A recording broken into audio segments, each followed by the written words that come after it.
You don't have to agree with me. I'm just saying.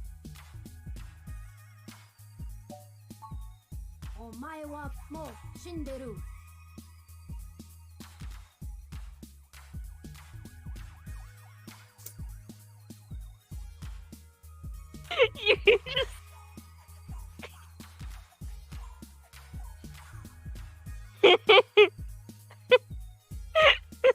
Please clip that for me. I don't know how. Literally, just go into my stream, look in the corner. Hey, hey, hey. Good. Left. Right. Up, down. Fuck! God fucking damn it. Shit! To his detriment, yep. Like, who the fuck's placing spikes anywhere? Quite literally, this is just built to be a no.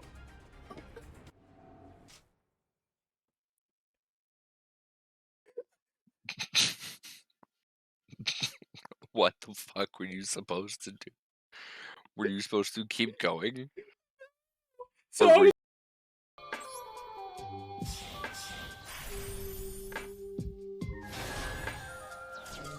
oh, you defeated racism.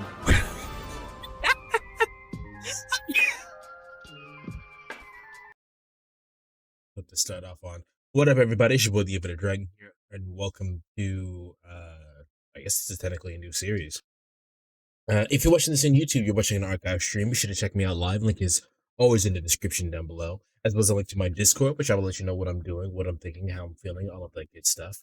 And you know, today we're gonna just be doing some Yu-Gi-Oh stuff. I've already explained a few times before in the past that my experience with Yu-Gi-Oh started. I mean, it started with the anime, like most people's. I had some. I actually think I still have them somewhere behind me. I had some DVD sets of a couple episodes from Yu-Gi-Oh! And the Pyramid of Light movie, which is bad. It's not a good movie, but I like it. I like it enough. And that was my experience with Yu-Gi-Oh! For a very long time until I got into college. I didn't watch any of the show. Actually, I take that back. I think when I was in middle school, I watched the original Duel Monsters up to the arc, with the Seal of Orichalcos, or whatever the name of that arc is. I think I watched up to that, and then I wouldn't actually play the game until I wouldn't even learn how to play the game until I was in college, which was like the year specifically being like 2017, 2018. Here's a fun story for you. There was one time, so in college, you obviously you live in the dorms all the time, right? And there's always some motherfucker in the dorms that's like trying to make popcorn and fucks up the popcorn and sets off the fire alarm. So that happened frequently enough to me and my buddy that I was learning to play Yu-Gi-Oh with. We're just in his dorm playing Yu-Gi-Oh, and the fire alarm goes off, and both of us just go, "Man, it's just another motherfucker who burnt the popcorn. Fuck, let's just fuck it. We'll just ignore it. Keep playing the game, right?" And then the fucking fire marshal walks in. He's like, "What the fuck are you idiots doing here? There's an actual fire." And I'm like, "Wow, the one time there's an actual fucking fire is the time that we decide not to." It's always a motherfucker burning popcorn, but it was an electrical fire that popped off. God damn. The OG anime is still the greatest to me. I got up to 5Ds. I didn't technically finish 5Ds. However, I've got the gist of it. I got the main overall plot of 5Ds, and then the rest is like the 20 episodes that's like with the Aesir gods and the motherfucker trying to change time and shit. So I know what happens. I understand what happens. I think I'm just gonna skip it because I don't care about it. I think the main plot has already like happened, and then the rest of it's just bonus. So I think if I continue watching Yu-Gi-Oh, I'm just gonna start off with Zexal. That said, my point in saying all of that was to say that I don't actually know anything about the actual TCG history. I know about the anime. I know about the animes, plural. I remember when GX got serialized, got started airing on TV. I remember when 5Ds started airing on TV, and I was like, "Wow, card games on motorcycles. That's dumb." You say look kind of cool though. You say looked sick as fuck, even as a kid. But And then after 5Ds, I don't think I ever even heard about the anime. Yu-Gi-Oh was just not in my peripheral at all. It's not like I knew how to play the game. So I didn't actually get into it until 2017, 2018. And even then I wasn't in TCG stuff. I learned like the basic GOAT format where you summon monster, tribute summon monster, and fusion summon. We had like synchro monsters and Xyz monsters in our decks and whatnot, but we didn't know how to use them. We decided not to. We like playing the way that we wanted to play, which is fine. Absolutely. So I don't know anything about the TCG history. So that's what what this little mini series is going to be about. Me learning about the TCG history and how that shakes out. These sets of videos is by the Law Yugioh. A link to their stuff will be in the description down below. We are basically going to be stealing all of their content. So these are one of the few moments where I'm going to go to the original video and hit the like button there. So if you like their content, subscribe to them. All of that good stuff, as opposed to doing that to me. I mean, obviously do that here too, but more specifically, go to them and watch their stuff. But yeah, some of you guys have gotten into Yu-Gi-Oh because of me, and we're going to be learning together what everything is going to be. When did Pendulum become a thing in Yu-Gi-Oh? Did it started from an anime? All new Yu-Gi-Oh rules start from an anime. So, like for example, synchro summoning became a thing because Yu-Gi-Oh 5Ds had synchro summoning. That was like its thing. They had a new rule for it that made it that changed it so synchro summoning was the new hotness and everything. But yeah, as FK is explaining right now, Arc 5, or is it Arc 5 or Arc V? Did Pendulum summoning. As far as I've heard, people don't particularly care for that series that much, but I don't know. I'll have my opinion on it when I watch it. I have 30 minutes, so I decided to join chat for a bit. I appreciate that, FK. FK is an OG when it comes to this, so he'll be able to give a little bit of context for at least for this first video. This first video is about 30 minutes. So it seems you all Pendulum can go to hell. I don't want to read 2 paragraphs of 1 card. Nobody does. That's why nobody likes pendulums. So it seems you all really liked my last year-end retrospective, and I gotta admit, it was a lot of fun to do. So screw it. Let's do it again! Okay. So logically, if I wanted to do each and every year of the game, we'd start back in 2002, right? But here's the thing. I don't want to do that. To be honest, the DM era of the TCG is so heavily covered by so many people, including... I know this card is no longer good, but I love this card. Chaos Emperor Dragon is such a cool... It's such a cool card. First up, just look at him. He's sick. Including myself, that there really isn't anything worth recapping, especially since most of the things that happened over the course... I think what he's going to say is that everything up to the point of 2005 was basically, hey, look at these starter decks.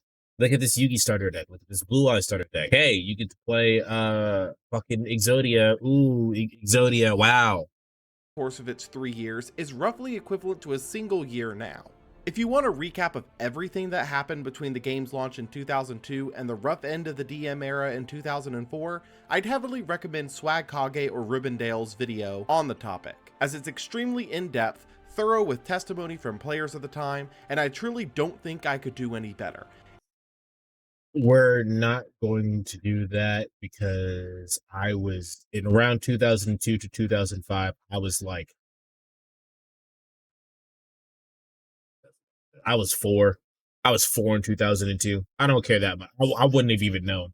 I don't think I actually started watching Yu-Gi-Oh until I was at least 6. So it's just an all-around amazing piece of documentative work. Early Yu-Gi-Oh is mostly chaos stuff. We're actually going to start ourselves in I miss chaos stuff though. Where the DM and I say miss, I mean I played it in Master Duel and I enjoyed it quite a bit. And I feel like obviously because of my aesthetic, I like chaos was wrapping stuff. up, and the GX era was just around the corner.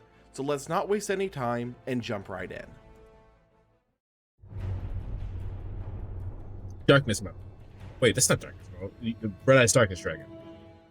Dragon's Roar and Zombie Madness. Release date, January 1st, 2005. Vampire. Set type, Structure decks. Major strategies, Dragons, Zombies. Impact, Staple reprints. I like both of these. The zombie card's cool. Dragons, obviously, hello. I think dragons are probably... Are dragons or warriors the most popular type in Yu-Gi-Oh? I think it's technically warriors, but dragons are really popular too. The year of 2005 was started off with an action that would eventually become a staple of the game's release schedule, the first ever Structured X. Dragon's Roar and Zombie Madness would only bring a couple of new cards to the pool, specifically in Red Ice Darkness Dragon for Dragon's Roar and Vampire Genesis for Zombie Madness. Vampire Neither Genesis of is which not were a good powerful card. enough in the current format of early 2005 to even be remotely worth running. I think dragons have However, had the most these competitive decks did impact, bring but warriors are something the most incredibly used. I important to the think. longevity of Gotcha. the game. How's it That sound? being Should extremely the video be accessible lower? reprints of I feel like it meta should be staples lower. up until this point. Snatch Steal, Mystical Space Typhoon. I can't believe Snatch Steal came back. So that's something I know about from recent years. Snatch Steal was banned up until recently, and now it's back. I don't know if it's back in the TCG, but it is in Master. Nobleman of Crossout, Premature Burial, Pot of Greed, Heavy Storm, Giant Trunade, Call of the Haunted, Torrential Tribute, and Compulsory Evacuation Device were all reprinted between these decks, making all of them far easier to obtain to the average player, as most had not seen a reprint outside of a specific reprint released back in late 2004, being Dark Beginning. Honestly, 1. Konami should This do time that more. period was also extremely important Just for the reprint. beginnings of the first big circuit. Why don't I don't know if this is how it works for other card games, but wouldn't you think that you would have like a super special, awesome, platinum ghost rare or whatever rarity, right? You'd have that version of the card, and then just have common versions of the card, and that's how you do your common system. So that way everybody can play the fucking game. You would think, right? Of high-profile tournaments in Yugioh, being the Shonen Jump Championship Series, otherwise known as the SJCs, which were technically started at the end of 2004 with SJC Anaheim, but truly came into its own at the start of 2005 with SJC Las Vegas, Columbus, and Orlando all happening within a few weeks of each other. SJC Vegas took place on February 8th of 2005, and though we do not have much information on the tournaments of this time period, we do have information on both the winners and the runners-up thanks to the old Konami blog entries. For Vegas, Wilson Luke would win the event with a Chaos Warrior brew. Okay, let's see here. DD Assailant. I'm gonna have a hard time reading these. I just know some of these are DD Assailant, DD Warrior, Sinister Serpent. That's Fiber Jar, I think. Jinzo. What does Fiber Jar do? I can't remember. It's banned, so it's obviously pretty good. But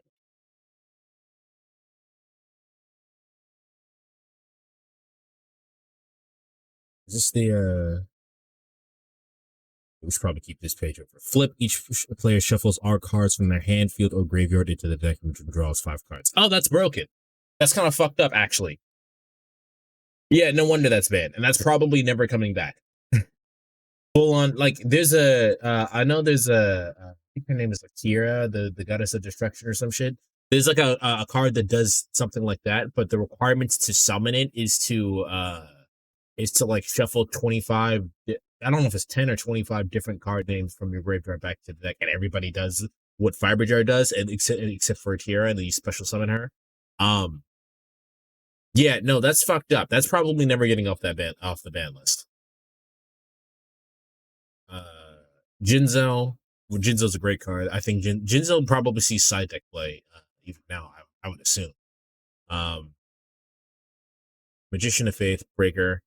I have no idea what that card is. I mean, Morphing Jar is legal now, which I think is similar, but Fiber Jar is annoying because it limits the game. It does. I think. Are you winning? I am not winning because we are not playing. I am learning. We are learning about the history of Yugioh because I started playing the game in 2017, and then in 2017 I played exactly with one person, and then after I got out of college, we stopped playing entirely, and then I didn't play again until Master Duel came out. So I want to learn. I want to learn more about the game. So we're learning about the history and why this game sucks. How you doing, Angel? Angel, when do we hang out, dude? When do we play waifu games? But yeah, this deck is as FK says, it's basically just chaos, which is light and darks. You can see Tribe Infecting Virus here, which is a really good card because it's a really good removal. Nobleman. There are a lot of spell cards. There's only so many monsters. You would probably see it like 20 monsters, 10 spells, 10 traps. That's probably like a good like average. But there are way more spells here, which is interesting. Agreed, scapegoat. which will come to Change find your heart. I'm was so very glad standard Change Your at the Heart's back. time, as almost every deck would run the same package of meta-defining staples up until that point, comprising over half of practically any topping deck. Early Yu-Gi-Oh had a bunch Second of really place was powerful spell Ian cards. Wingrove on Beast Down, which we do not Some of them a have complete only deck come list back of, recently. but we do have enough to get an Like idea of how Confiscation of aggressive Forceful his Century. I particular don't know build about was, Confiscation. I aiming don't know at about winning battles I don't know early about and Forceful often. Century. SJ What is Forceful Century? Forceful Century. Can I search anything? No, that's deck search. Card search? There we go.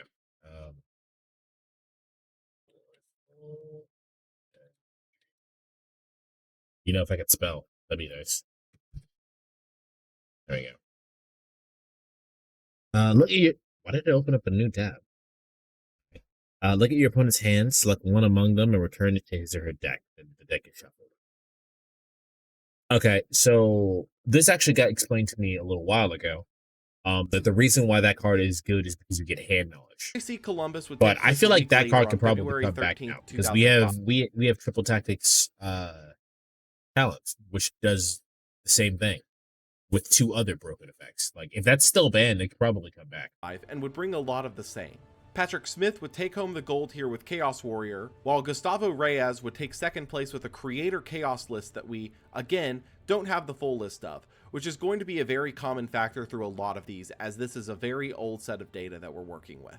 Lastly, for this block, SJC Orlando took place 2 weeks later on February 27th of 2005, and once again, Chaos would win the day, with Andrew Fridella taking home the gold, and more importantly for these tournaments, the first place prize card. For all of the early SJCs, the first place finisher would receive a prize card that was exclusive for the time being to the SJC circuit, being Cyberstein, who could pay 5,000 life points. Oh, that was a prize card.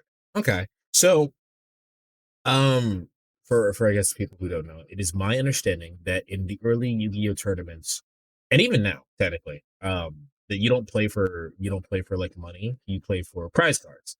So if you win the Yu-Gi-Oh championship, you get like a special card, you get special like merch specifically for that tournament. It is my understanding that the prize cards nowadays are not that great. However, Cyberstein being a prize card is so interesting to me. Biggest difference between Forceful and Triple Tactics Talents is that Triple Tactics Talents requires you to play to a hand trap before you get the rest of the hand knowledge. Yeah, I guess there is a lack of cost of Forceful Century.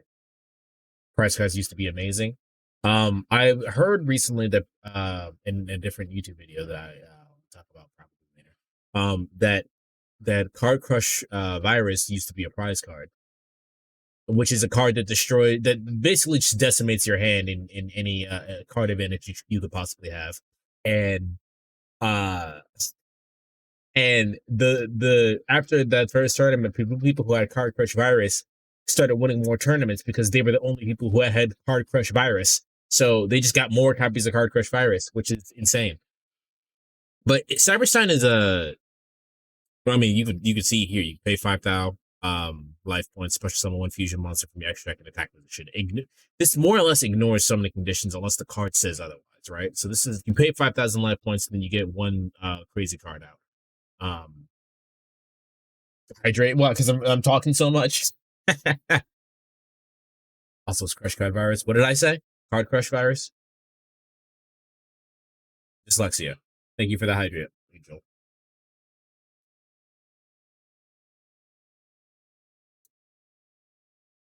I'm not sure how good this card was back in the old days, but it's currently banned. It is, at least in Master Duel, it's currently banned. This is insane. To special summon a fusion from the fusion deck. This, at the time, was a highly sought after monster, but purely for the status of owning one thanks to its prize card status, as there was no fusion at the time worth paying over half of your life points to summon out when magical scientists could cheat out arguably the most. Okay, this is in the deck list. Pay 1,000 life points, special summon one level 6 or lower fusion monster from your extra deck, face-up attack in defense position. That fusion monster cannot attack your opponent's life points directly and is returned to your extra deck at the end of the turn. Is this legal? Is this currently legal? I believe a combo pack back in the day was Cyberstein into Blue Eyes Ultimate plus Mega Morph. Really? That sounds so bad now. Most relevant one, Thousand Eyes Restrict. For Thousand only Eyes Restrict 1,000. is good. For Cyberstein to be relevant meta-wise, it would need It's probably a much not good better by target nowadays, or but it's good. targets to summon. For now, though, these tournaments would establish the meta of the time following the previous October Scientist hasn't ban been list legal as in one over a dominated decade. by Makes chaos sense. and the various powerful warrior monsters. And the next set did not look like it was going to be changing that fact. Honest.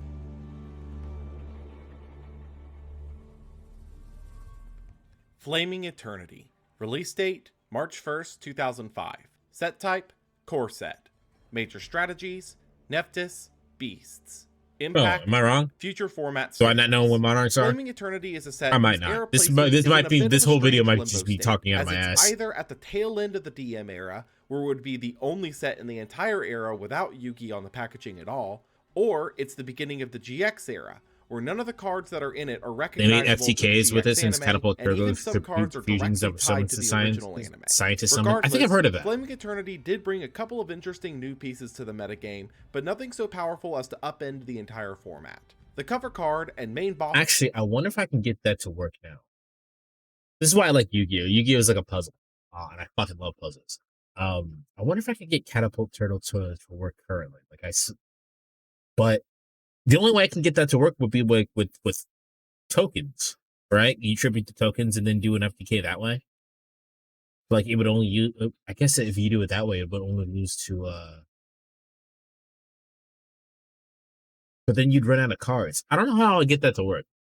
Boss monster of the set was clearly Sacred Phoenix of Nephthys, a 2400 attack wing beast that would revive itself in the owner's next standby phase. Once per turn, during your next standby phase, after this card was destroyed by a card effect and sent to the graveyard, special summon this card, and if you do, destroy all spells and traps on the field. Is when it was destroyed by a card effect, nuking all spells and traps when it did. Nephthys would see experimentation with Theoretically, it would be more chronic Teflon, since 2 Teflons can go infinite. Oh, you know what? I think I got hit with that combo in Master Duel. I think that was actually one on stream where I got hit with that combo and the fucking. I don't know. I don't remember what he did, but I definitely got a FTK'd. some players thanks to its ease of access through Hand of Nephthys, who could tribute itself and another monster to summon it from the deck. But its long-term staying power was put into question by the chaos-dominated metagame, as there was no shortage of ways to remove Nephthys without destroying it by card effect. The far more prevalent theme of the set were beast monsters, with cards like Behemoth, the king of all animals, Maji Gyre Panda, Beast Soul Swap, and probably the most iconic of all of the beasts in this set, Rescue Cat, who could send itself Oh, away Rescue from Cat is field, this summon old? 2 Wow, I can't believe Rescue Cat is this old. I didn't realize this card was this old. You can send this card to the graveyard, special summon 2. Okay, tribute it. Special summon 2 level 3 or lower beast monsters from your deck with their effects negated. Also destroy this during end phase. You can only use the effect of Rescue Cat once per turn. That's a hard once per turn. level 3 or lower beasts from the deck, but destroyed them during the end phase. At the time, the errata to negate their effects was not present on this card, and Rescue Cat was recognized fairly quickly for its potential. Oh, okay. So this is the original version of this is not. So the original version of this card did not have the sentence. Their effects are negated. So you could just special summon 2 level 3 or lower beast monsters from your deck to the field, and then use their effects and then do whatever you want. That's insane. OG Cat was amazing. A lot of cards are not relevant for a while, and then they suddenly become relevant because of more recent cards. I kind of like that though. The problem is when they're too broken, like they're too generic. That's the main problem. But I like that old cards can come back into circulation. It was used with X Saber for a bunch of free materials. The ability to summon out 2 of It's really funny hearing about this now because I've played X Sabers and X Sabers feel not good. any of the low-leveled beasts from the deck held serious potential. However, the beast pool at the time was a good bit lacking, with its main application being summoning out Gyre Panda and Milus Radiant for quick and easy damage. Increase the attack of this card by 500 points for each monster on the field. When this card attacks an attack monster that is higher than the defense of your opponent's defense monster, look the difference is better. Okay, so it gets piercing.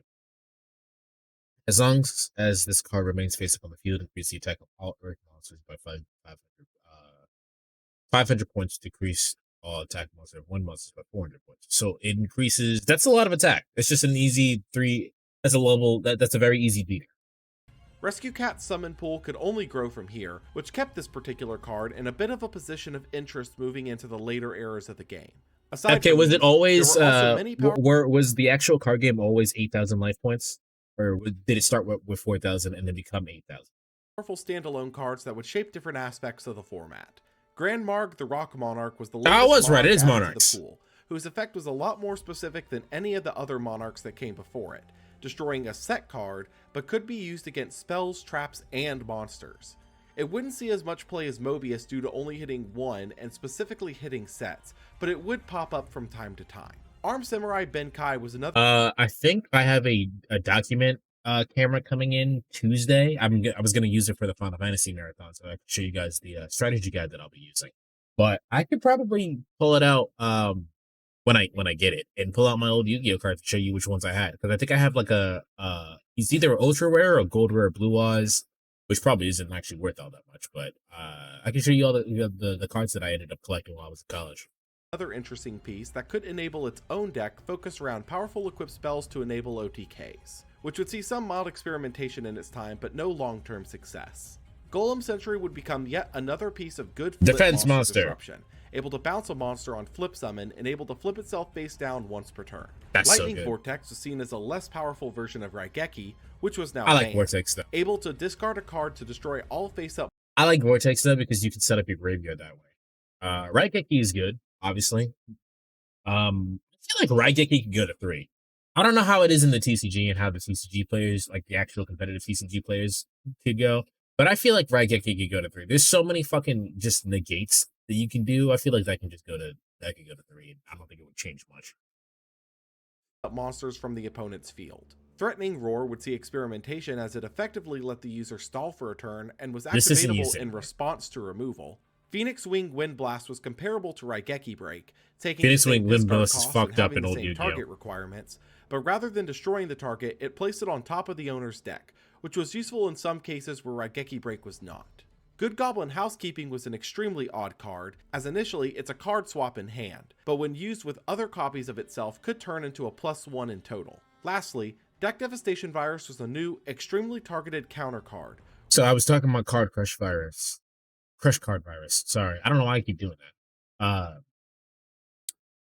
Deck Devastation Virus is the same. I believe it's a series if there's no monsters attached to it. So it's in the same series.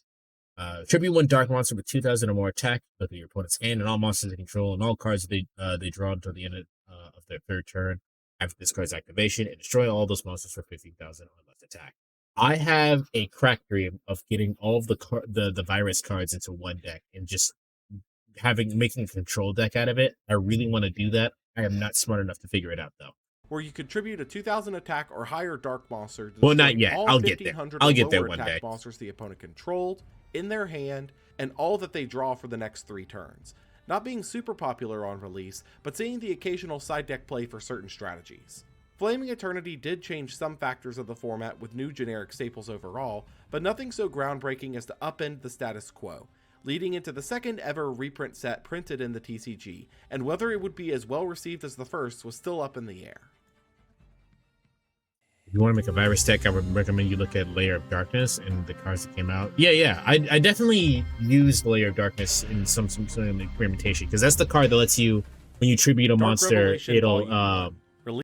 when you tribute a monster, the field spell will give you will give you a token that can let you tribute even more. What I also found out, FK, is that because of the wording of tribute 1 monster, if you just make all of your opponent's monsters dark monsters, you can tribute your opponent's monsters because of the wording. At least that's what Master Duel does, and it's insane. Release date, March 19th, 2005. Set type, reprint set. Major strategies, the staples of late 2003. Impact, lowering the barrier to entry. Revelations 1 may have only been the second ever reprint set, but it essentially took what Beginnings 1 did and did it again with the later sets. Most cards originally printed between Pharaonic Guardian and Dark Crisis were reprinted here, meaning meta This is why staples like Breaker the Dracula allows Magical for full Warrior, use of DD virus Warrior cards. Lady, Magical Scientist, Tribe Infecting Virus, and It's so various other FK, cards what from is your late favorite card? 2003 were made more readily available. This would also be accompanied by a banlist update less than 2 weeks later to address the ever-centralizing meta that had been growing since the death of Chaos Control. And this particular banlist is very well known. Chaos Control! Newly banned were Fiberjar, Magical Scientist, Makura the Destructor, Butterfly Dagger The fuck is that?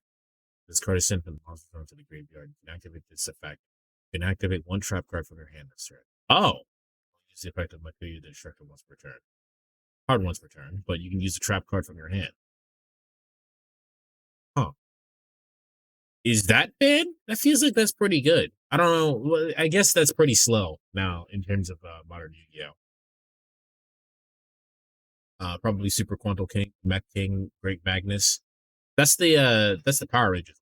Elma, Change of Heart, Confiscation, Mirage of Nightmare, Painful Choice, and The Forceful Sentry, all being cards that either extremely promoted one-sided advantage generation. Select Painful Choice, select 5 cards from your deck and show them to your opponent. Your opponent selects one other card among them, add that card to your hand, discard the remaining cards to the graveyard. Oh, that's broken. Yeah, no, that's definitely bad. That's definitely bad. No way they let that one slide. FTKs, or were generally just not desired to have in a healthy meta. Like you're used This to is let you also just noticeable use as traps this in was the only hand the for one second turn batch instead of being bans in the limited to game's one trap history, after the as the previous ban right lists had up. been the original one Oh. that removed CED and Yada from the game.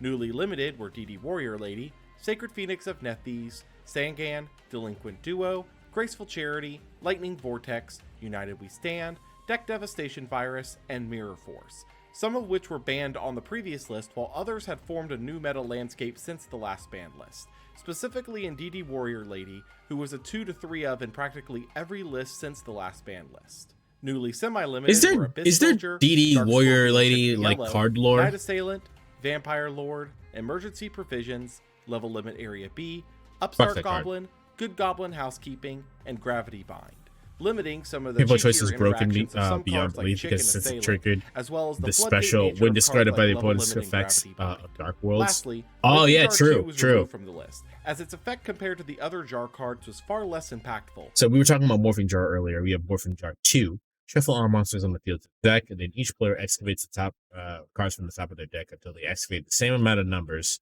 the same number of monsters they shuffled from their main deck. Special summon all excavated level 4 or lower monsters in face down defense position. Also send the remaining cards to the graveyard. I had, actually, now that I think about it, I had a gambling deck that actually would have worked here.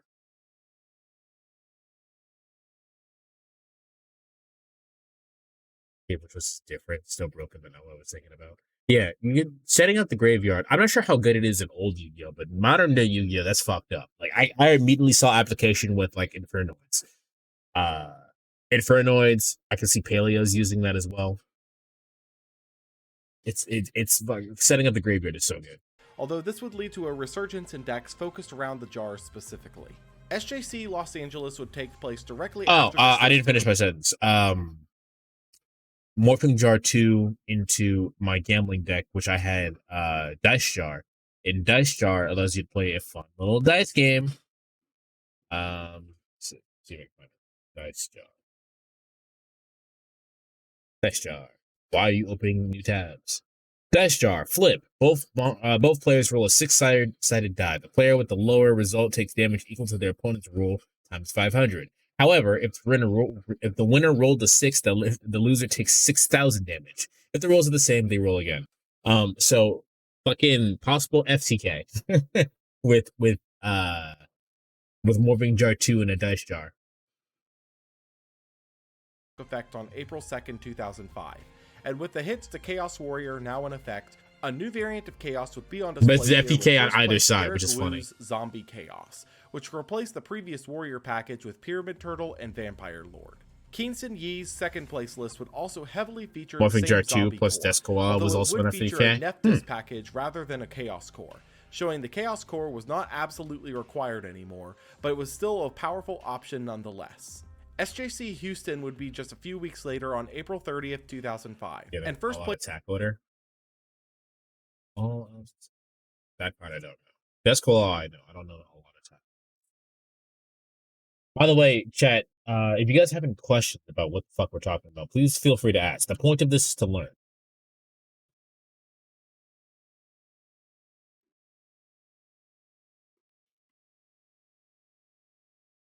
Not all that tax. This can't be the card that you're talking about, right?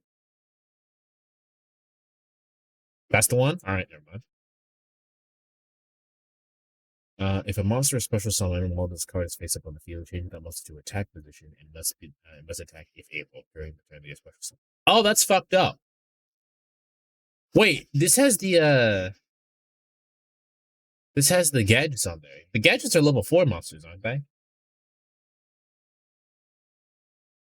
Because the gadgets came a part of my the first deck I ever played was Ancient Gears, and Ancient Gears had like an engine for the gadgets in there. Yeah. Okay. Yeah. So no, that would.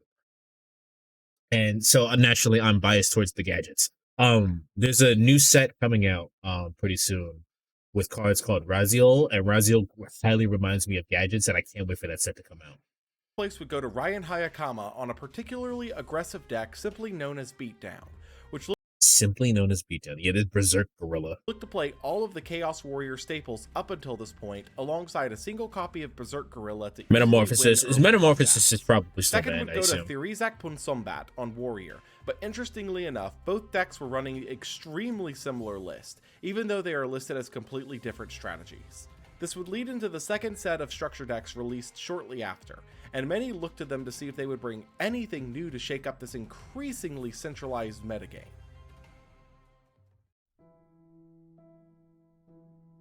Alright, new set. What is that? Whatever monster that was, I don't know what that Blaze was. of Destruction. The Morphing Jar 2 FPK was 3 jars, 1 Death Koala, and as the only monsters you could always summon, either 2 jars or a jar and a koala, which would flip face due to all out attacks and slowly burning the opponent.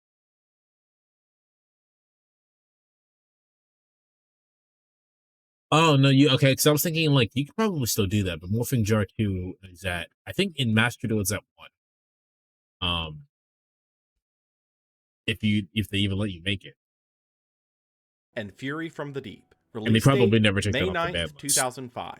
Set type, Structure decks. Major strategies, Fire and Water. This world could dice jar Impact, well. I might make Monarchs that for deck. all. Blaze I'm not gonna lie, I might make that deck because it sounds fucking hilarious. I might do that. Just see having an all luck based deck sounds fucking hilarious. of Destruction and Fury It wouldn't work well because it would probably get negated, but it sounds hilarious. from the Deep were very similar in nature to Dragon's Roar and Zombie Madness, in that the one new card each that they brought would have no meta impact whatsoever, being Infernal Flame Emperor and Blaze of Destruction, that's why. and Ocean Dragon Lord Neo Daedalus and Fury from the Deep. However, like the previous structure decks, they provided easy access copies of staples up until this RG point, would probably like not be on your Snatch side, Steal, especially Mystical on Space Master Typhoon, Duel. I was complaining to Lynx about this. When I was playing Yu-Gi-Oh, like I think the game was still new. I had a weird thing with the RNG and Master Duel in which my my gamble deck was seeing only tails. Like it was like statistically impossible for me to see that many tails, and I was getting that many tails. I think Landy was there for that too. I got like 20 tails in a row, which is like statistically impossible. But here I was breaking the odds. Crossout, Premature Burial, Pot of Greed, Heavy Storm, Call of the Haunted, and Torrential Tribute. However, each of these decks brought one additional reprint that would actually make some waves due to making each affordable. Blaze of Destruction reprinted Thestalos the Firestorm Monarch, and Fury from the Deep reprinted Mobius the Frost Monarch. So I know Monarchs are good, but let's read. Is he gonna tell him? The two arguably No, he's not gonna. So if this card is tribute summon, discard one. So Firestorm Monarch. Discard one random card from your opponent's hand. Then if it was a monster card, inflict damage equal to its original level times 100, which sounds pretty good for old Yu-Gi-Oh. You just have to find a way to tribute summon, and I think they had a way to cheat out tribute summons as well. And then Mobius the Frost Monarch. When this card is tribute summon, you can target up to 2 spell and trap cards on the field and destroy those targets. Pretty good. best Monarch monsters at this point in their first easy access reprint ever, and they were included with each deck purchased. This was enough to get the two decks to sell, but still I kind of hope that they find a way to make less relevant stuff more powerful. Like tribute summons aren't really a thing anymore. Like no one's tribute summoning in current Yu-Gi-Oh. I kind of hope they find a way to do that. That would be really fun. And I don't mean like they find a way to let you normal summon in multiple ways. I just like I really hope that like Like, have a card that has like a pretty decent effect, but when it tributes someone, it gets an even better effect. Like, that would be cool. Like a set of monsters like that. So just make tribute summoning relevant again. I don't know. Still did nothing to shake up the metagame. However, a new era was on the horizon, and as June began, so did the official start of the next era of Yu-Gi-Oh!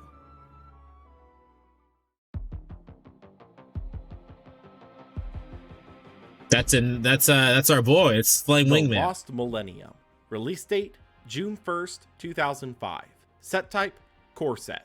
Major strategies, Elemental Hero. Elemental Ancient Gear, Hero? Rocks. Ancient. Impact, Okay, I'm biased. I'm biased to the Ancient Gears. I didn't play during this era naturally. Oh, should we get rest of the stream since the started so popular? All right, FK. Thanks for showing up for as long as you could. I'm biased towards Ancient Gears. Look at this motherfucker. Look at him. He's so cool. Oh, ancient technology looks like the ancient technology aesthetic looks so good. Hold on. I geeked out about this in the Discord. I'll show up when I get that camera. I'll show off some of my cards, but like I had these. These are the new ones that I don't have. H2.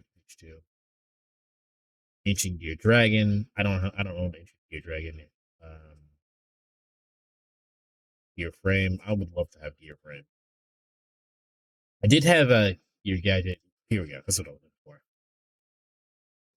Oh, we can't make it bigger?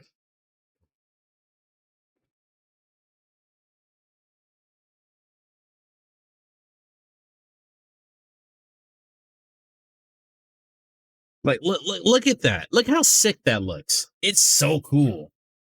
Ancient Gears have always looked amazing. They're so cool. Ah, okay, all right.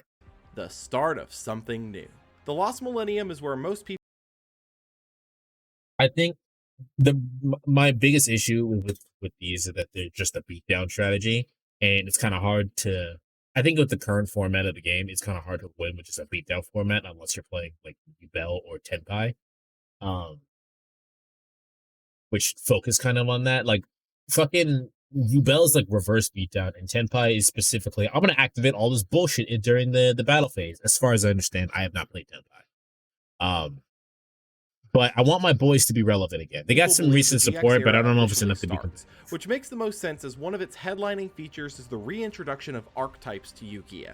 While there had been some archetypes previously, such as Gravekeepers and Amazonas, this set is where the modern expression of But you like archetype design Amazonas. begins, But making a they're series of fucking monsters that have warrior a women, so commonality of course she between does. them to centralize their strategy and make specific support for just that subset of cards. The perfect example of this is the Elemental Hero series, which was also the main archetype used by Jaden Yuki, the main character of the GX anime, as a series of monsters whose primary gimmick is being able to fuse with each other to make various fusions for different situations.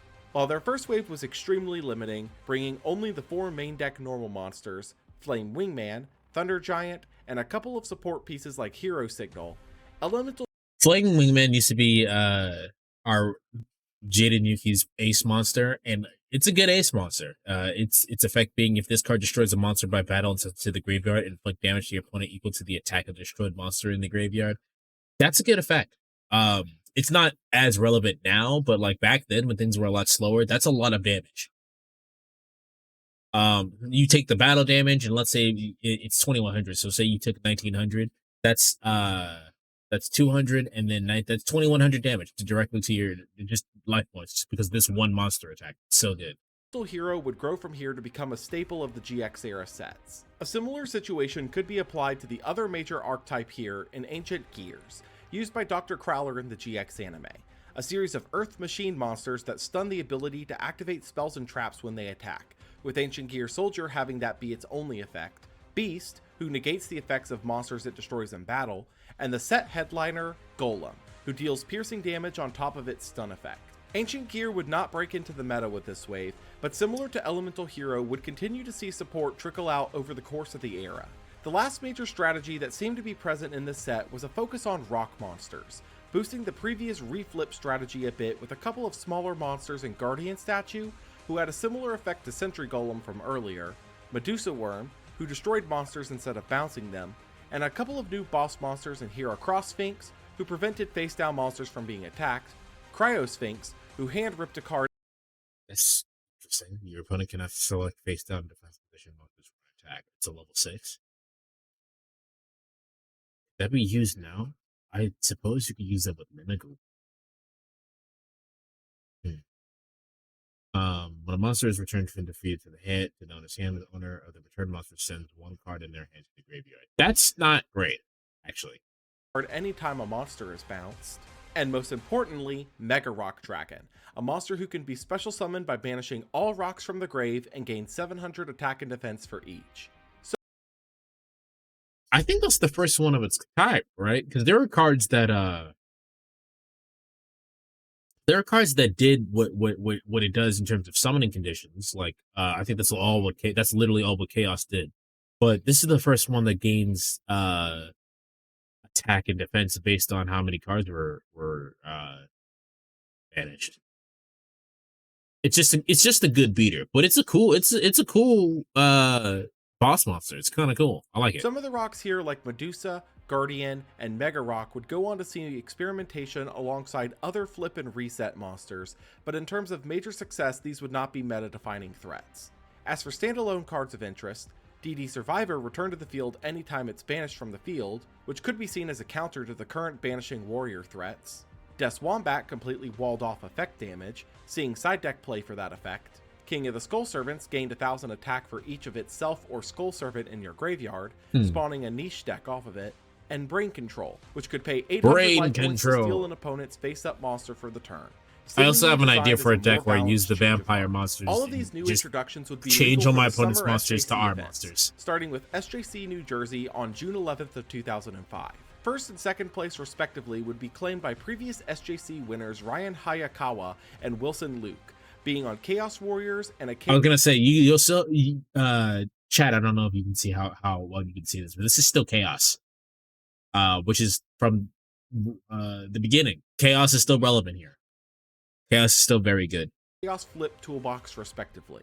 Both players would be on a combo that would become far more recognizable for this particular format over the next few tournaments, that being Metamorphosis alongside a quick play spell known as Scapegoat, which summons 0 attack and defense tokens to chump block hits for you. By using Metamorphosis on a sheep token, you could summon out Thousand Eyes Restrict from the fusion deck without losing. We didn't talk about what Thousand Eyes Restrict does. I just kind of said it was good. Other than other monsters on the field cannot change their battle positions or attack.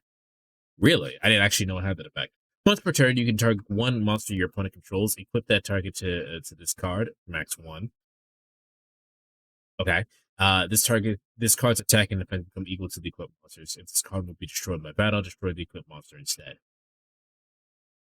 So basically, your opponent can't attack, only you can attack, and then you get to take your opponent's strongest monster, and that your opponent's strongest monster becomes this monster, in terms of stat line, which is really good. I think there's a retrain of it later, in the effect of a Link monster. So Losing it at the it's end really of the cool. turn, like with Magical Scientist, which quickly became one of the most powerful things you could be doing in the format.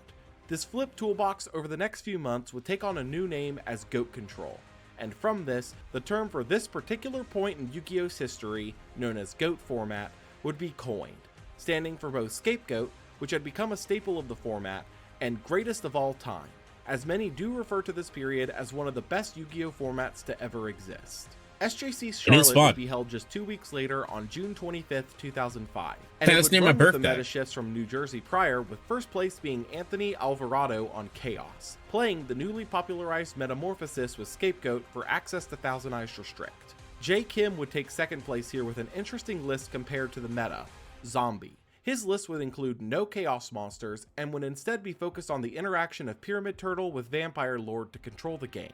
Book of Life here would also majorly shine thanks to its ability to banish pieces of the opponent's. Okay, so we're gonna take a look at Vampire Lord then. I already know what this card does for the most part, but let's put it for posterity's sake.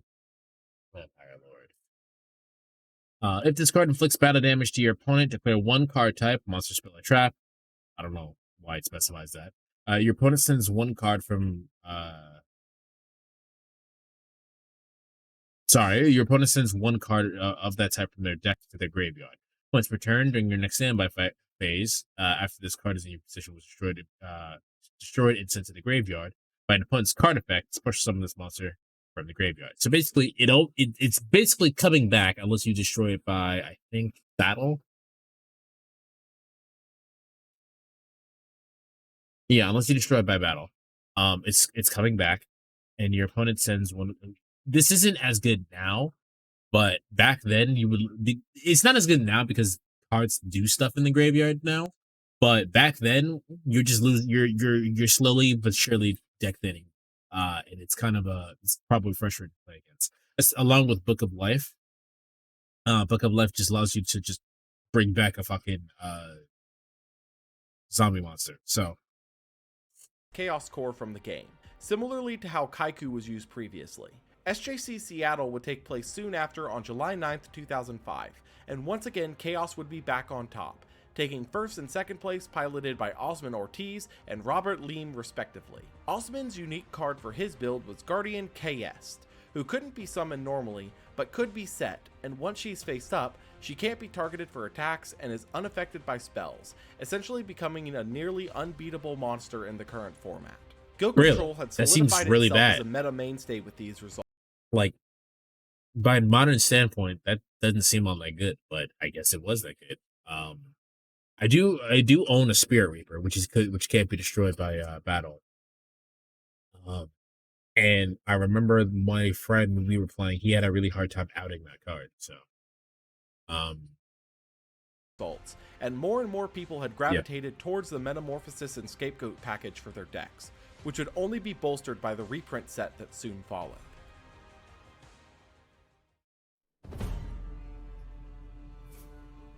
Morphing Jar. Dark Beginning Volume Who's that, 2. Blade Knight? Who is Release this? date, July 27th, 2005. Set type, reprint set. Major strategies, various pieces from 2002 to 2003. Impact, reprints. The Calm Before the Storm.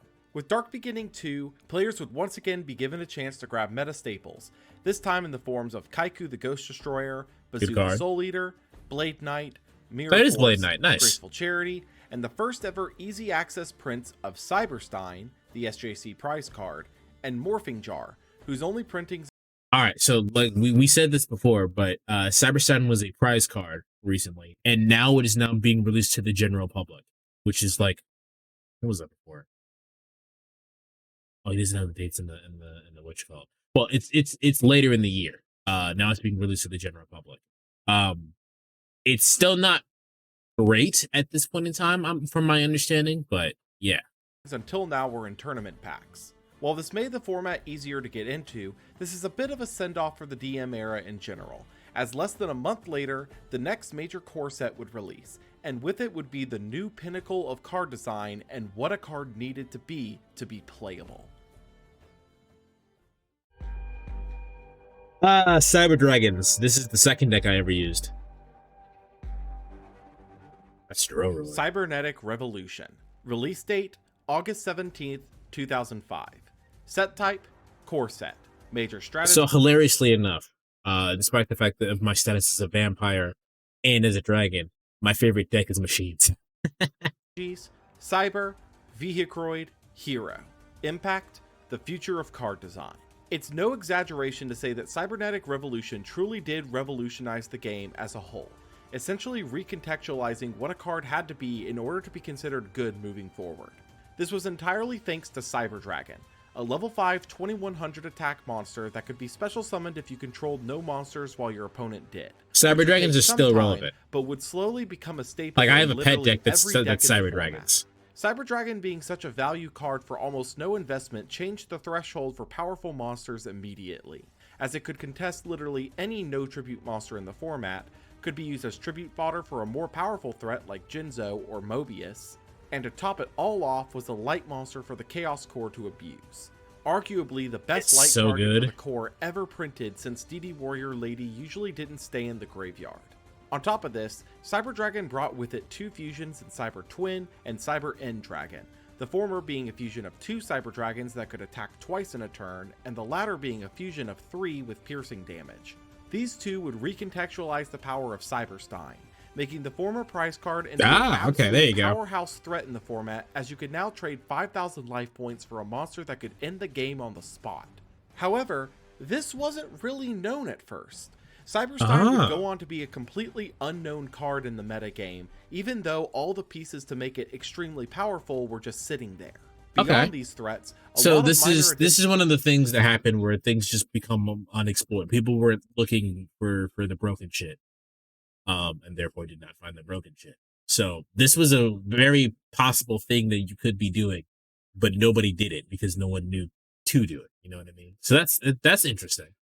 Additions to the card pool would also be included here, such as Cyrus's Viacroids, which had almost no connective tissue between them and did nothing overall outside of Drillroid, who destroyed any defense position monster it attacked, which saw play in various decks as a new staple piece. Hero would receive Bubble Man, who could special summon itself from hand if it was the last card there, and Miracle Fusion, the first ever spell that let you fusion summon using materials in the graveyard. This release would sort of establish the main theme with Hero archetypes for a long period of time. They were the testing ground for new fusion themes and concepts before moving them out to more general strategies. A perfect example of this was Miracle Fusion, which was also released alongside Dragon's Mirror, which had the same effect except it was for Dragon Fusion monsters. These two would be the start of various archetypes and strategies getting similar fusion spells as time went on, though would also both have their own meta implications later, but for very different reasons. SJC Indianapolis would take place 3 days later on August 20th, 2005, and the full gravity of these releases would take quite a while to really impact the meta, as for the time being most players were opting to just continue playing decks as they were previously. First and second place would be taken by Go Control variants piloted by Nareg Tarosian and Michael Fukuyama respectively, neither of whom were playing the new cards from Cybernetic Revolution. In retrospect, Cyberdragon and Cyberstein were absolutely ready to take over the meta, they would just need to be discovered first. With yet another SJC So when did it get discovered? Most players looked forward to the next big release, even if it was mostly reprints, as there were a few cards worth opening for.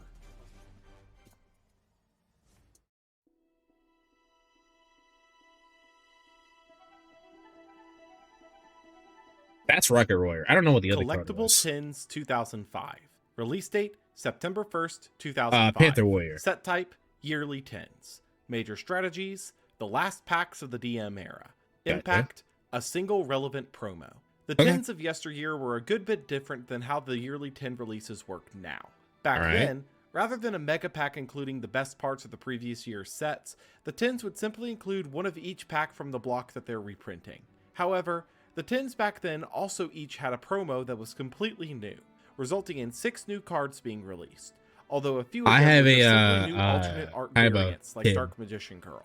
The only new promo that had any I've since mixed up all the cards in there, so I don't know what was originally in there, but that's where I got my special blue eyes. For the turn to deal piercing damage, which became an occasional slot in for chaos. Wait, what is this? During the battle step, if it's card takes a defense position monster, you can make it lose exactly 400 attack. You make this card lose exactly 400 attack. If it does, it inflicts piercing battle damage. This effect lasts until the end of the turn. That doesn't sound all that good, because then it drops down to 1400. What do you... I don't know. That doesn't sound good, but... Looking for a counter to Scapegoat. This was clearly on display with SJC Boston taking place just over a week later on September 10th of 2005, where both first and second place finishes would be on Chaos with Ixarian Universe included, being Brian Long and Brian Coronel. Alright, so they're trying to get past Scapegoat. I guess that makes sense. Long was also on a card that would become extremely popular for dealing with Scapegoat, being Azura Priest, a spirit monster that could attack each Azura Priest. Turn this card to the hand. This card can take all monsters you control each one. So this is another card that outscapegoat. Which actually, now that I think about it, is good card design. It's a counter. You don't have to play a lot of it. It's not like the other strategies antiquated. This is good. I like this. Each monster the opponent controlled once each, being useful for clearing out a board of sheep tokens in a single sweep. Similarly, Air Knight Parshath had also started to pick up popularity for a similar reason to Ixarian Universe. Level 5. If this card attacks a defense position monster with piercing, if this card inflicts battle damage to your opponent, draw 1 card. That's pretty good for it's not. It doesn't have a shrunk stat line, but it's a level 5, so you can only need 1 tribute for it. It's pretty good. Universe, as the ability to deal I'm sure it's not triplet good damage now, through the but tokens was becoming increasingly ideal to players. Coronal's list, however, was one of the first major successes to include Cyber Dragon in their list, which would only become more and more common as the format evolved, partially sped up by the next ban list update. The ban list was updated on October 1st of 2005, and with this update came the arguable end of the Chaos era of the game. Blackluster Soldier, Sinister Serpent, Tribe-Infecting Virus, Delinquent Duo, Graceful Charity, Pot of Greed, hold on, we need to read the Liquid Duo. Serpent, Tribe-Infecting Virus, Delinquent Duo. All right, so the Holy Trinity, as far as I'm aware, it used to be Pot of Greed, Graceful Charity, Delinquent Duo. You got those 3 cards, or you drew into those cards at the same time somehow, you're fucking godlike. I think all of those cards are banned. Pot of Greed's probably never coming up the ban list. I feel... No, actually, now I think about it, Graceful Charity can't come off, because Graceful Charity, in modern context, is actually better than Pot of Greed. Also, by the way, if you're subbed, you have a Pot of Greed emote now. Delinquent Duo, pay 1,000 life points, your opponent discards 1 random card, and if they have any other cards in their hand, discard 1 more card of their choice. That's fucked up. That probably can't come back either.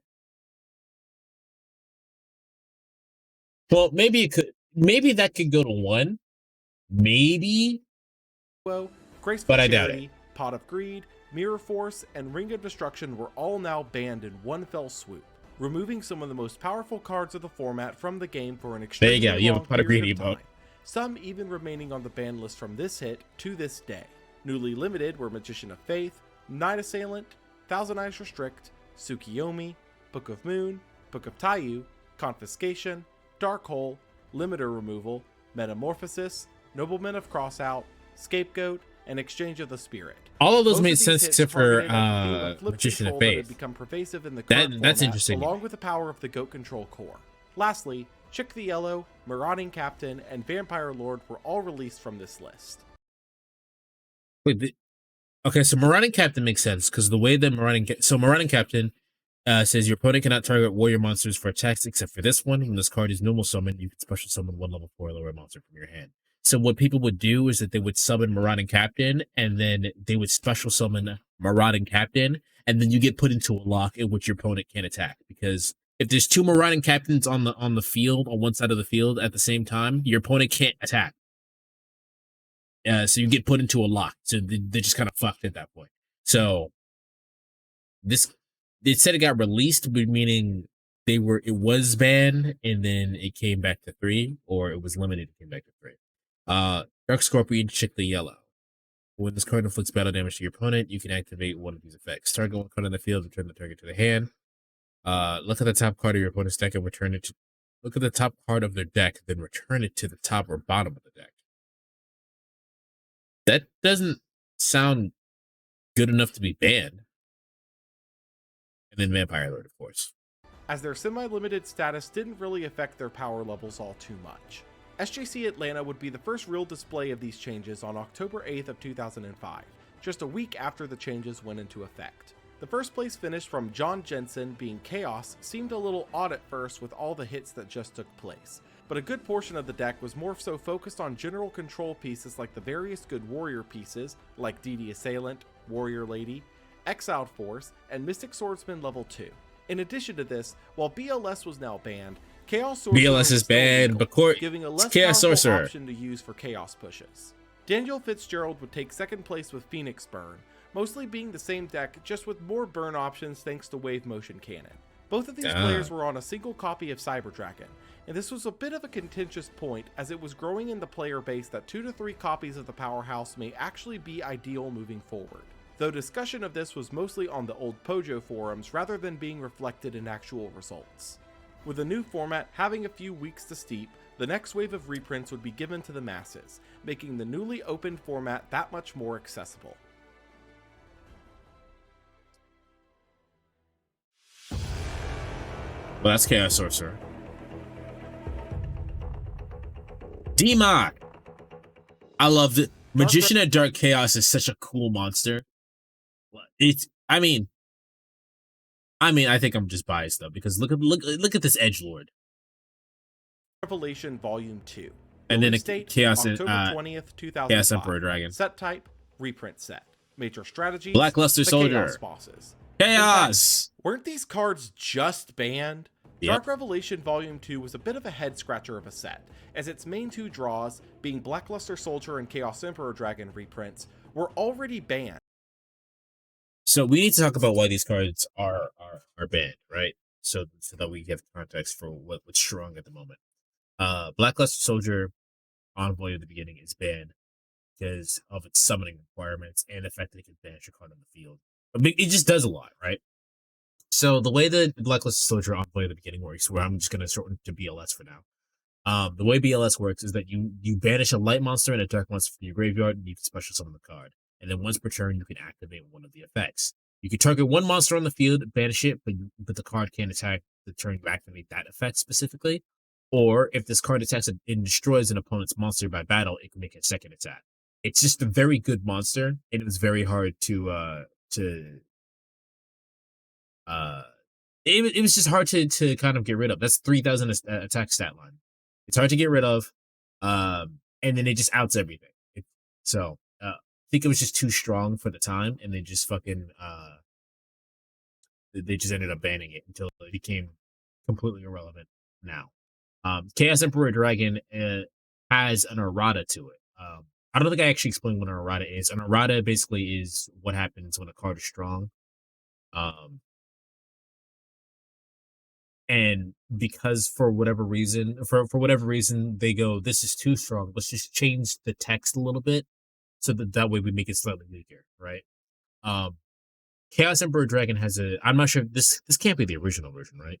That'd be normal summon, special summon from the hand. So all chaos monsters have a light and dark summoning requirement. You banish one light and dark monster from your graveyard to special summon it. Once per turn, you pay 1,000 life points, send as many cards in both players' hands and on the field as possible to the graveyard, then inflict 300 damage to your opponent for each card sent to the opponent's graveyard by this effect. Cannot activate other cards. Okay, so I think this is the errata part. You cannot activate other cards or effects the turn you activate this card's effect.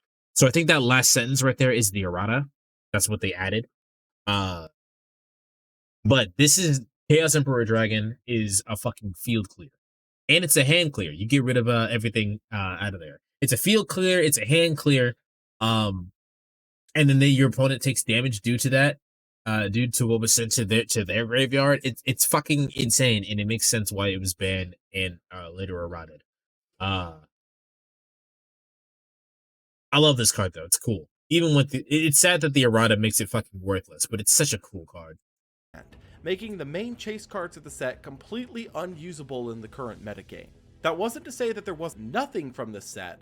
Far from it. With reprints of popular meta cards like Berserk Gorilla, Freed the Brave Warrior, Chaos Sorcerer, D-Mock, Saborg. So, Chaos Sorcerer is baby Blackluster Soldier. You summon that card, it can't attack you special summon the card by banishing a light in the dark. It hits the field. You can use once per turn you can banish one card in the field, but it can't attack. It's baby Blackluster Soldier. D-Mock is cool. Dark Magician of Chaos. If this card was no more special summoned this turn, you can target one spell in your graveyard, add it to your hand. And you can only this got errata 2, I think. You can only use the effect of Dark Magician of Chaos once per turn. If this card destroys an opponent's monster by battle, after damage calculation, banish the opponent's monster. If this face-up card would leave the field, banish it instead. This card got errated. I'm not actually sure what the errata is, but basically once per turn, you can take one spell out of your graveyard, put it back in your hand, which is exactly what fucking Magician of Faith got limited for. So that's a very good effect. In Night Assailant, there were cards to get here, just not nearly as much for the meta as the previous reprint sets. This one unfortunately came out at the exact wrong time to be well received, and it didn't even have a lot of time in the market as the new product, as just over a week later the next structure deck would be released.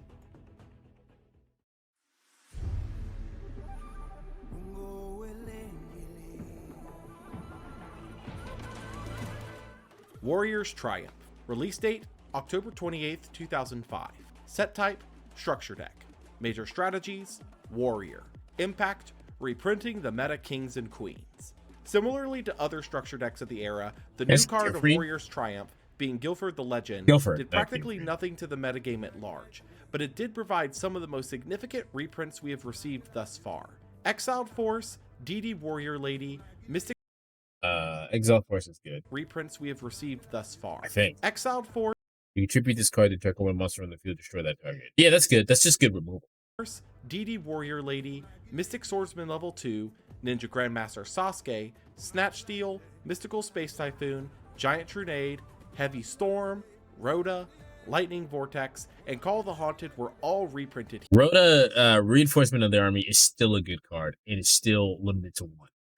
here, with some of these getting their first ever non-foil reprint, making them far more accessible to newer players. This release was followed up by SJC Chicago in the same weekend Hey, on I'm from October there. 29th, 2005, being the first SJC without Cyberstein as the prize card, being replaced by Des Volstgoth for the next year of play.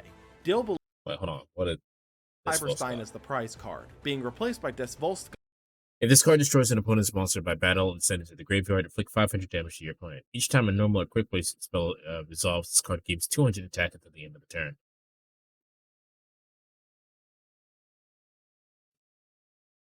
I'm sure for old Yu-Gi-Oh this is fine.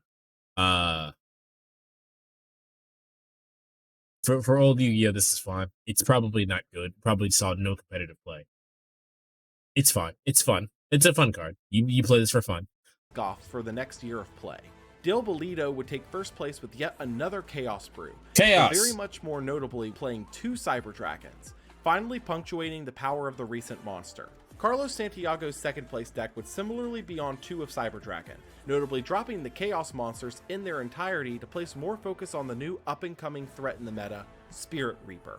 With so many This is my dude. I own this card, and it helped me out so much. Can I be destroyed by battle after resolving a card effect? After resolving card effect targets this card, face a card, destroy this card. Okay, so this card no longer has this effect. I think I got to route it to that's not there anymore. When this card inflicts battle damage to your opponent by a direct attack, discard 1 random card from their hand. Basically taking out their hand advantage. It's probably not good now because a lot of stuff, like I said, stuff does stuff in the graveyard now, and the specific wording of discard would trigger some effects depending on who you're fighting against. So probably not good now. But back then, damn, this card cannot be destroyed by battle, and it's so good. of the big removal pieces of the format now either limited or banned, Reaper was growing in popularity as an extremely difficult monster to out in the moment. Santiago's inclusion of 3 in his deck would speak to its value as a battle blocker and game staller, and this would only grow with future events. With Cyber Dragon and Spirit Reaper's growing popularity, many look to the next major core set to bring a couple more pieces to really shake up the meta after the last ban list.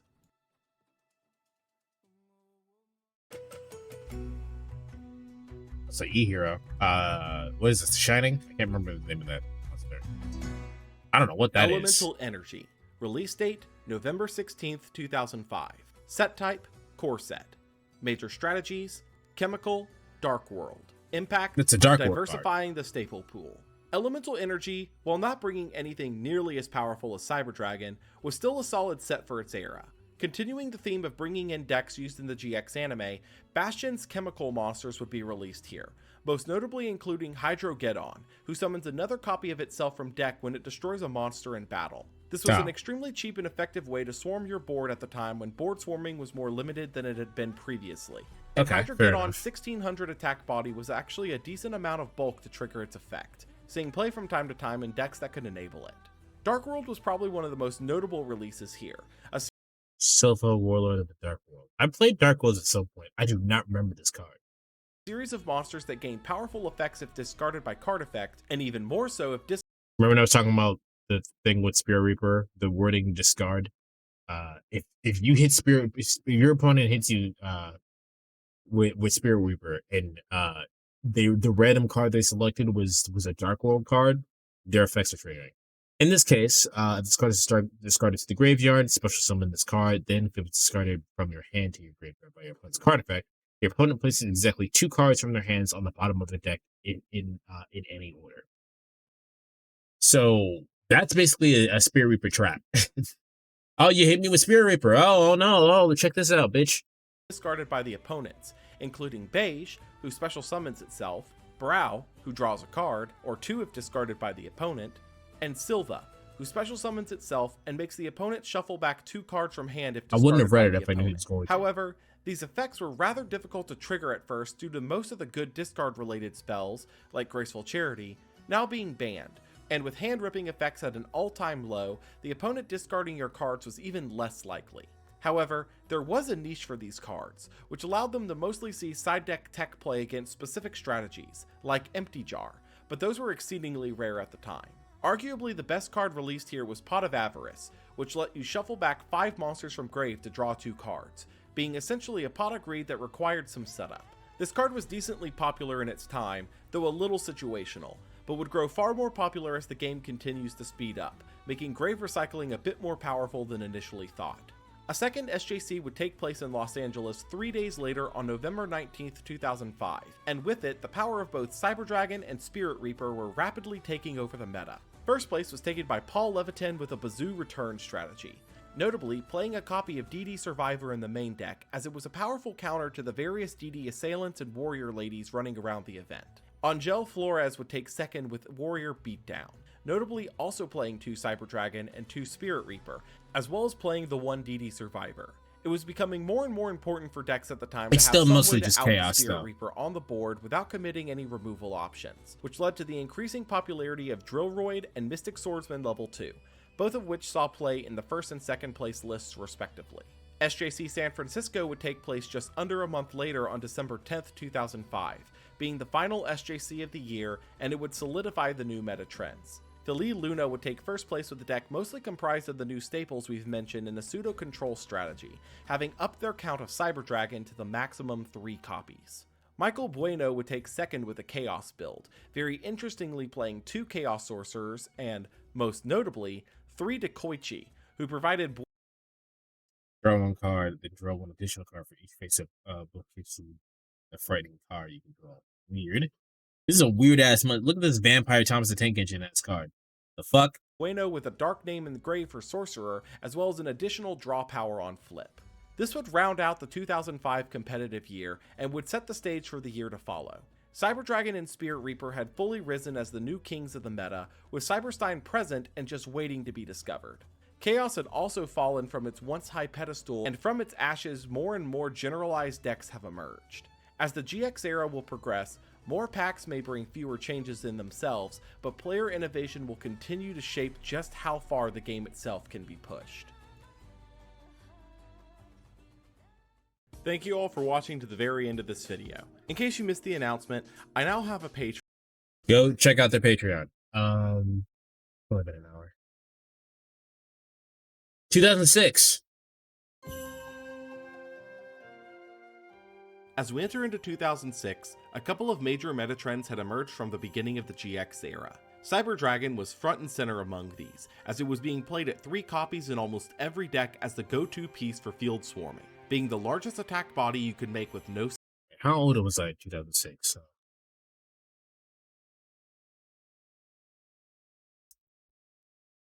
I was 8. This is probably when I was actually watching the anime now.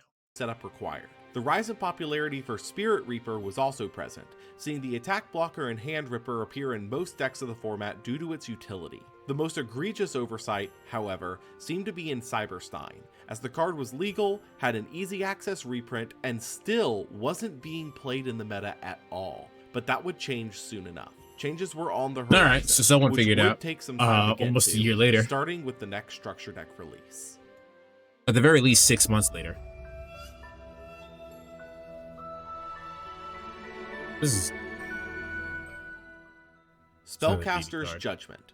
Release date, January 18th, 2006. Set type, Structure Deck. Major strategies, Spellcasters. Impact, Solidifying Trends. Spellcaster's Judgment was the first of many sets in this particular year that brought absolutely no changes to the metagame as a whole, as its only new additions, Dark Eradicator Warlock and Mystical That is Beast War Dark Cerberus, Warlock. were nothing but gimmicky win condition cards that took way more setup to pull off than their worth. Yeah, we're not doing anything with Dark Warlock because Dark Warlock requires Tribute Dark Magician. It's just too hard to get out. Even by old standards, it's too hard to get out.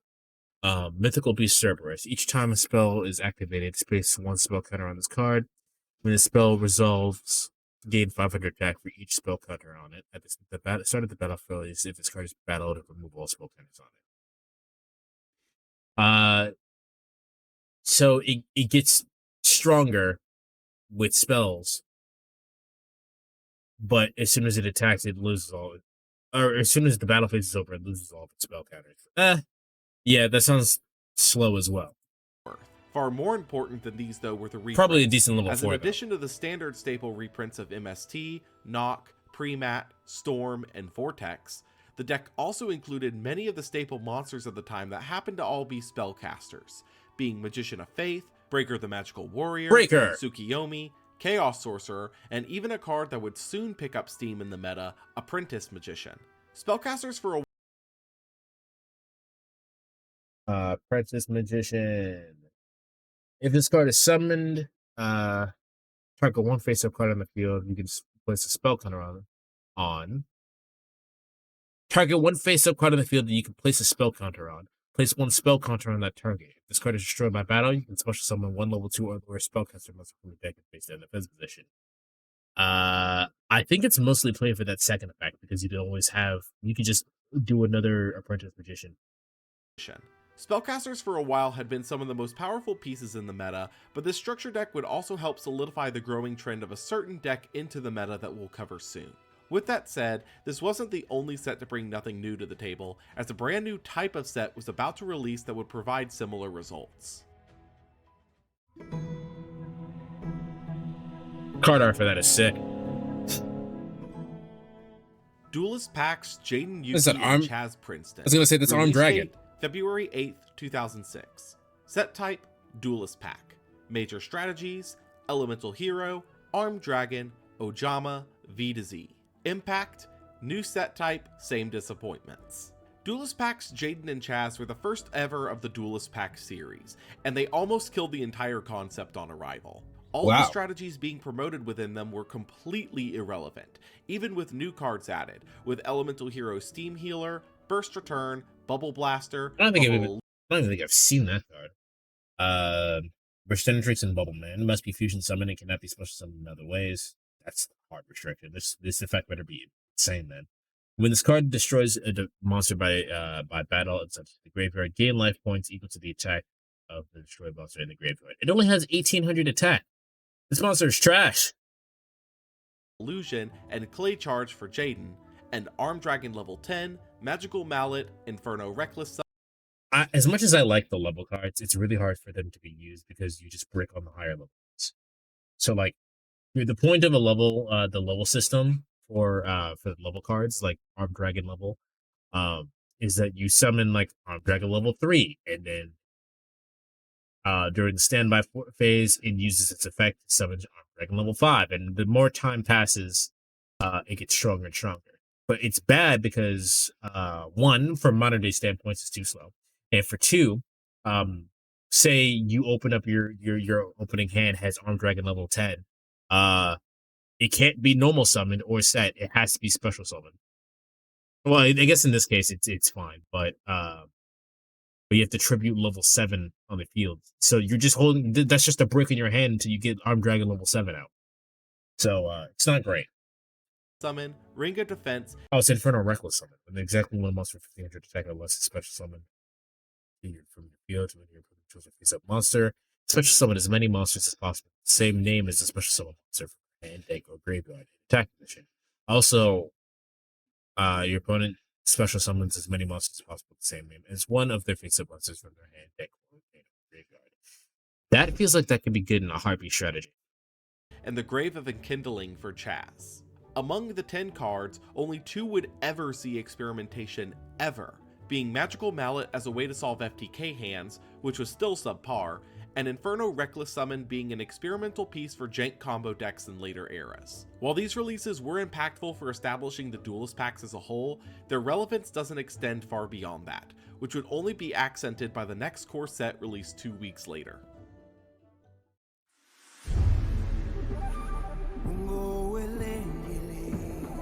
Phantasmal Beasts.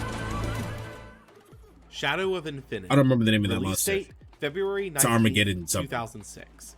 Set type, core set. Major strategies, Sacred Beasts, Armageddon, Insects.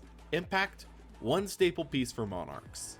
Shadow of Infinity, being the first core set of 2006, holds a bit of stigmatism behind it, as a major theme behind sets of 2006 was that in their time, they did absolutely nothing to change the meta landscape as a whole. While this was mostly true, almost every set would have at least one card that held significance for the current state of the meta, which in Shadow of Infinity's case was undoubtedly Treeborn Frog, a monster that could revive itself in your standby phase as long as you controlled no spells or traps, at this point in time missing the once per turn on its effect. What that meant is that as long as you were still in the standby phase, Treeborn Frog could be revived an infinite amount of times, meaning Wait. at this point in time missing the once per turn on its effect. Oh, okay. Sorry. I didn't process. I thought he was like he said when he said missing. I thought he meant it missed timing. Basically, what he's saying is that as long as you had a way for Treeborn Frog to be in the graveyard, it didn't have a once per turn, so it would just come back. What that meant is that as long as you were still in the standby phase, Treeborn Frog could be revived an infinite amount of times, meaning if you had some effect to tribute him off, such as enemy controller, you could revive him again as long as you were still in the standby phase. While this particular interaction of its effects was not taken full advantage of at this time, Treeborn would sneak its way into many deck lists of the year due to its interactions with the Monarchs released in 2005. As it provided tribute fodder every turn for your Monarchs as long as you had no spell or traps coming into your turn. The other relevant piece of the meta in the time was Sandmoth, which would see play directly following Shadow of Infinity's release in multiple topping lists of the next few SJCs, being seen as a counter to specifically Mystic Swordsman level 2, who would destroy it before flipping it face up, allowing it to revive as a 2000 attack monster. Beyond this, there were other pieces in the set of note, but none would be relevant to the metagame at this point in time.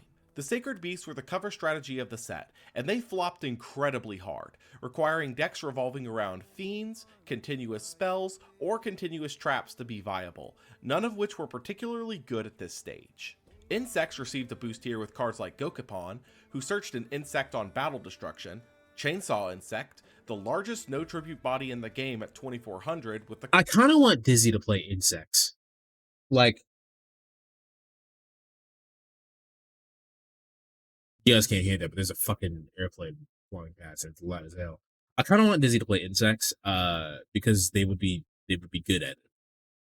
Dizzy would be amazing at Insects. I don't know what deck they would play though. I don't know like what the most modern insect deck is, but they would be amazing at Insects. cost of letting your opponent draw if it battles, and the most relevant to the long term, Doomdozer, who could be special summoned by banishing 2 insects in grave and mill the opponent by 1 when it dealt battle damage.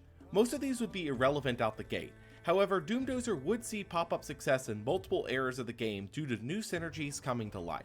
Lastly, the End of the World series were ritual monsters able to be summoned with a so some of you guys might actually recognize this one from a battle gate in the solo mode of Master Duel.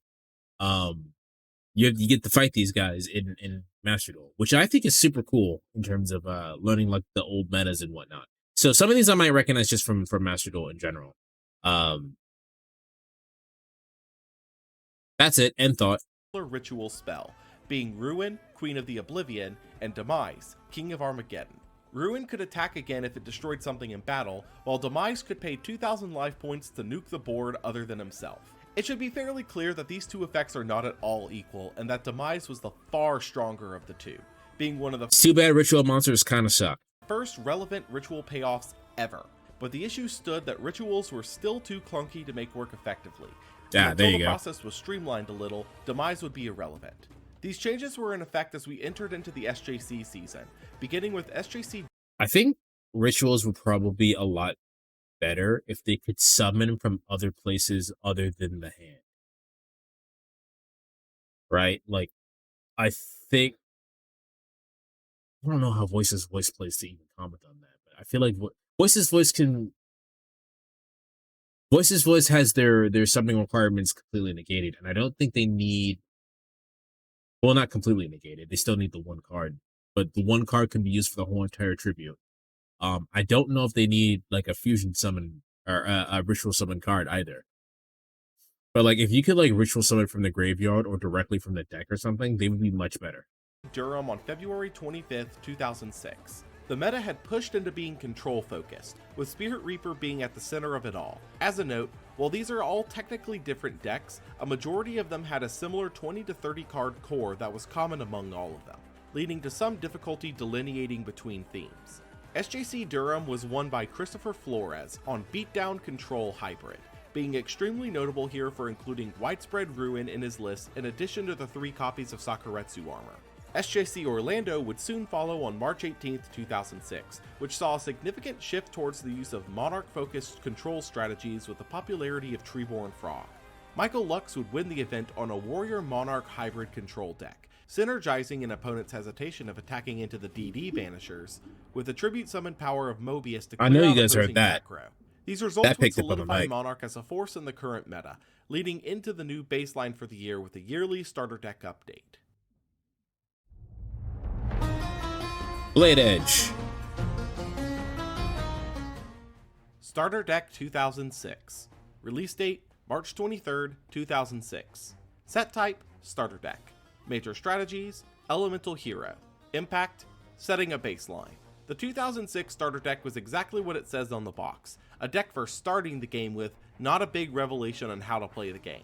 It was also a really bad way to introduce new players, as the only relevant meta cards it contained were Magician of Faith, Skellingull, Premat, Storm, Braincon, Saku, and Compulse. This is All not of that which could bad. already be Is found it? fairly easily at this stage. Oh, okay, never SGC mind. Long Beach would take place that weekend on March 25th, 2006, and from it we'd see Monarch continue to grow its new foothold in the meta.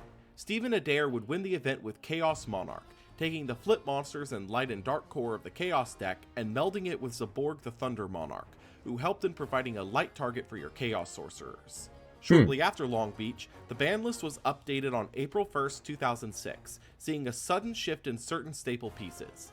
Banned were Cyberjar, Dark Hole, Exchange of Spirit, Last Turn, and Time Seal, with the only relevant So Time Seal is funny.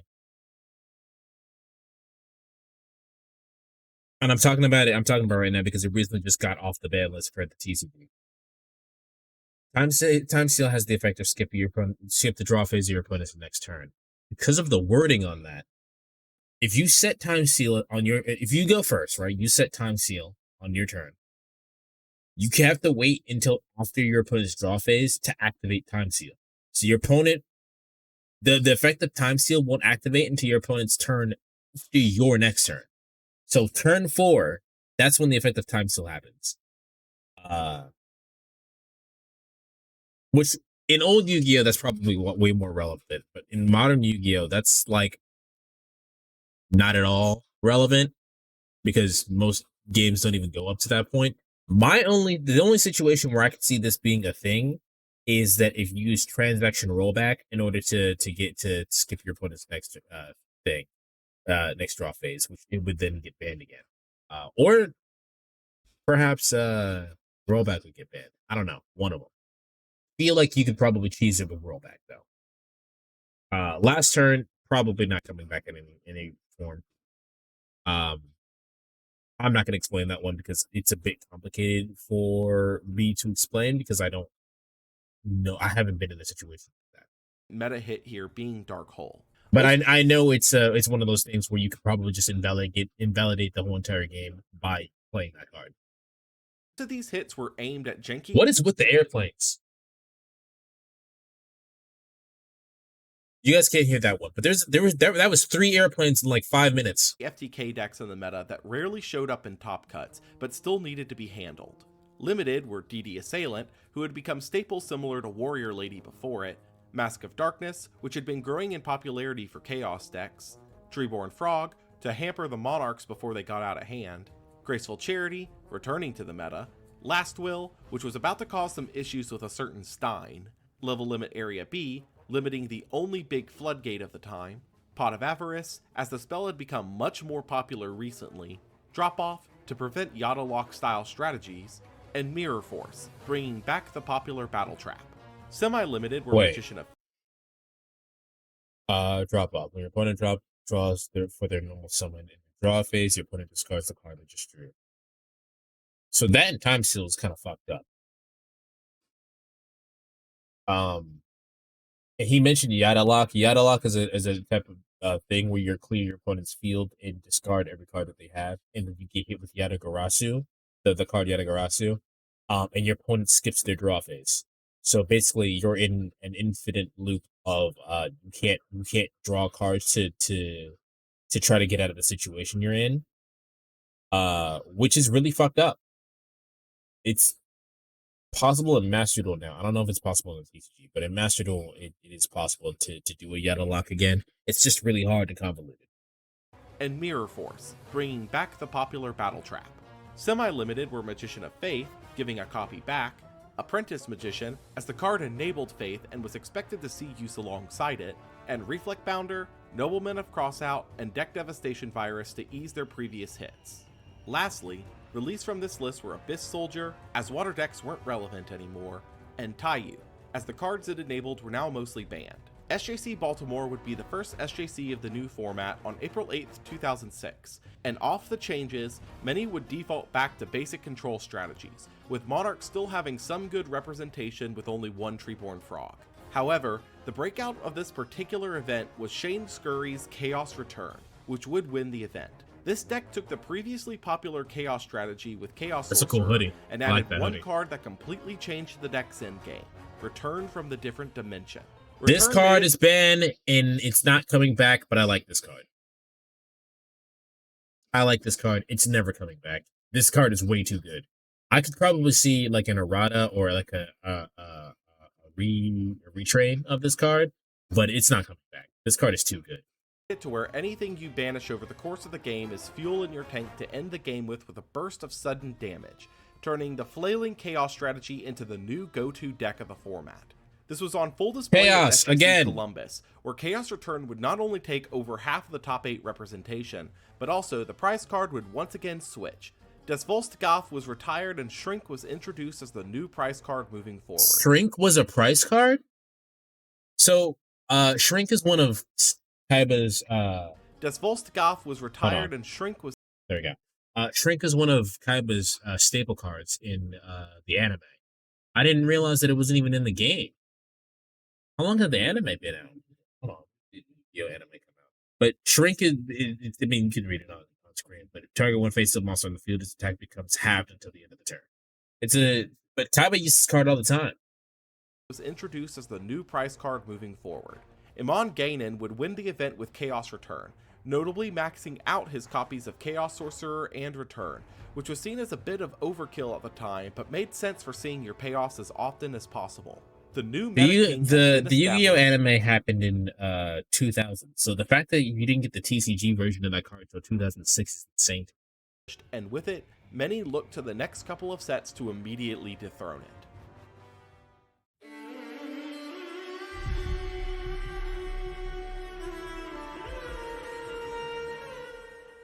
Invincible Fortress. Is that Exodia? Release date, Is that one of the May Exodia 15th, supports? 2006. Set type, Structure Deck. Major strategies, Rock. Impact, the standard Structure Deck reprints. Ah. At this point, we've seen the same story repeatedly for Structure Decks in the era that the next bit shouldn't be a shock. None of the new cards from Invincible Fortress would change anything about the meta, being Great Spirit and Exod Master of the Guard. What's For Exod? reprints, Sandmoth, Giant Rat, MST, Premat, BrainCon, Compulse, and Ultimate Offering were reprinted here, with most of these already having accessible reprints or original printings at this point. Invincible Fortress literally changed nothing in the game as a whole, as it would leave that impact for the core set that followed 2 days later.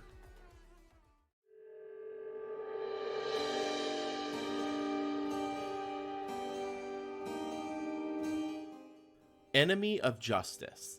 Release date, May 17th, 2006. That's a hard Set ass type, name. Core set. Major strategies, Destiny Hero, Banishers.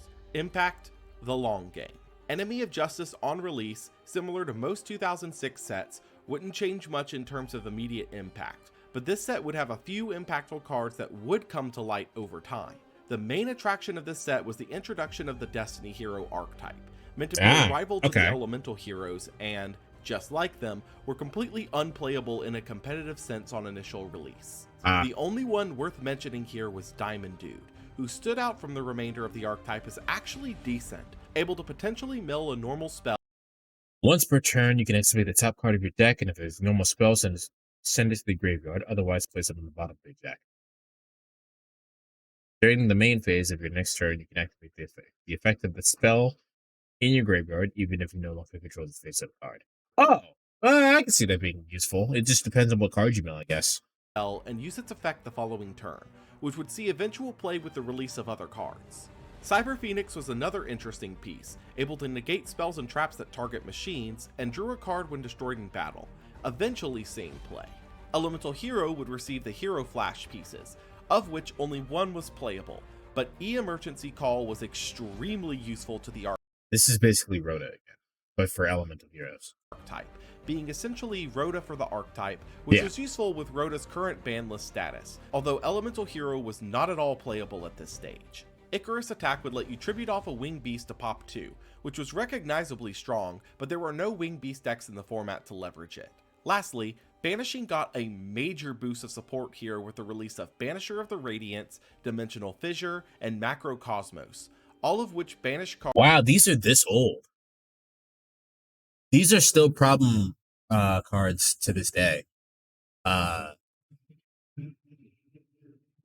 Because they're mostly get used in, well, Banisher of Radiance isn't.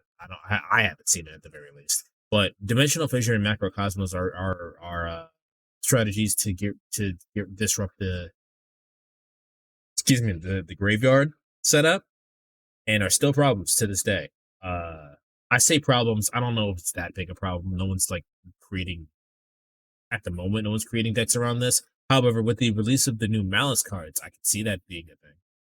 I can definitely see this being a thing. Banisher of Radiance is probably fun. I don't think anyone's worried about that one. Cards sent to the grave while face up on the field, with Fissure specifically only affecting monsters, while Banisher and Macro affected all cards.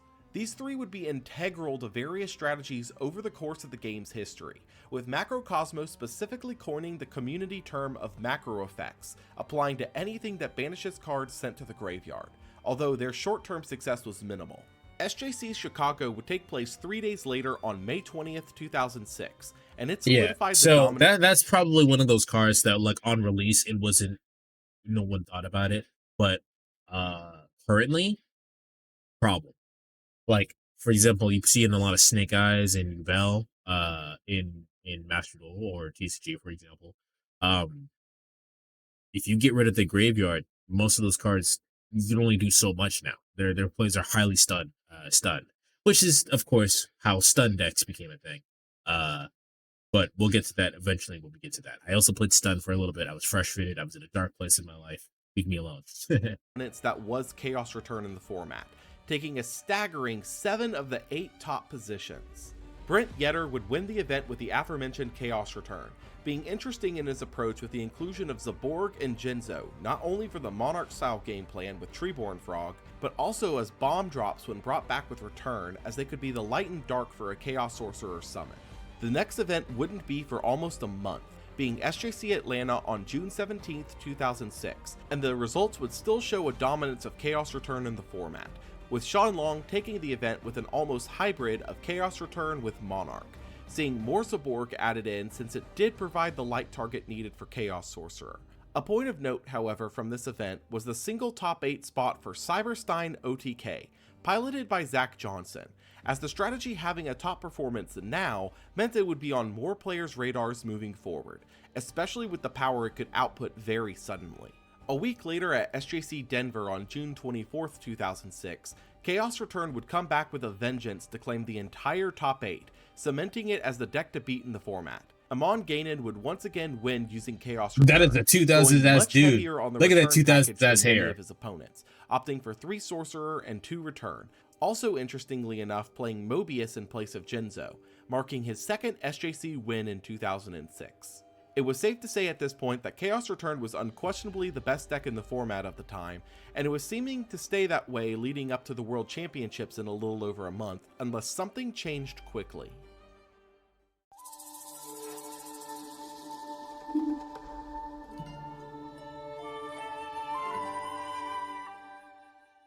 Lord of the Storm. Release date, July 12th, 2006. Set type, Structure Deck. Major strategies, Winged Beasts. Impact, another staple grab. Lord of the Storm, and stop me if you've heard this one before, brought only a couple of new cards, being Samorg, Bird of Divinity, and Sonic Shooter, neither of which would change anything in the meta. All The right, well, reprints this 2006 time, is coming. Card It's Destruction, just like more MST, cards. Oh, look here, more Knock, cards. Storm, Vortex, and Saku were all reprinted here, with Card Destruction being notable as it was the first time the card was reprinted outside of the 2 Yugi starter decks. SJC Arlington took place just 3 days. Card Destruction is a card in which you discard. Both players discard however many cards they have in their hand to the graveyard and draw that many cards. It's fine. I say it's fine. It's a really good card. It's still, I think it's at 1 in Master Duel. I think it's still banned in the TCG and OCG. So, someone will correct me if I'm wrong. Later on July 15th, 2006, and with it, we finally saw a deck rise up to be able to counter Chaos Return, being Chaos Creature Swap. A deck that essentially does the same thing, but took advantage of recruiters like Mystic Tomato and Return's tendency to leave larger threats on board while building up their final pushes to steal away big threats while growing. Okay, so they summon like Mystic Tomato, use Creature Swaps to switch one monster and one monster your opponent controls and Mystic Tomato, and use that monster to smash into Mystic Tomato, which would special summon another monster. I mean, yeah, makes sense. Simple by nowadays standard supply. Makes sense. Their own board presence. While the event would be won by Chaos Return, piloted by James Naughton, second place would be taken by this variant of Chaos, piloted by Jake McNeely, who also happened to be playing a single copy of Cyberstein for the surprise OTK factor. This trend would fully take hold by SJC Philadelphia a week later on July 22nd, 2006, where Chaos Creature Swap would overtake Chaos Return for top 8 representation, even taking the event piloted by Kyle Duncan, who had moved to include even more Chaos recruiters like Shining Angel to make his trades even more live. Another sighting happened here for Cyberstein OTK, making a top 8 appearance yet again, but it was about to get far more noticeable. While an SJC top was sure to turn some heads towards a rogue deck at the time, with communication not being as strong as it is today, it would take a while for most deck trends to catch on. What could jumpstart that, however, was a top at the World Championships, held in Akihabara, Japan on August 6, 2006. While we do not know any of the deck lists outside of the top 3, we do know that Chaos had an extremely potent showing in the tournament. As Chaos is the best at this Dario point, right? Longo And it's of going to stay Italy the best would for a reign while, I victorious think. here playing Chaos Monarchs, notably using no copies of Return from the Different Dimension. Really? Just as notably was his inclusion of Cyberstein. He's got fucking Royal Decree in here. I think Royal Decree shuts down all spell cards. Let me see.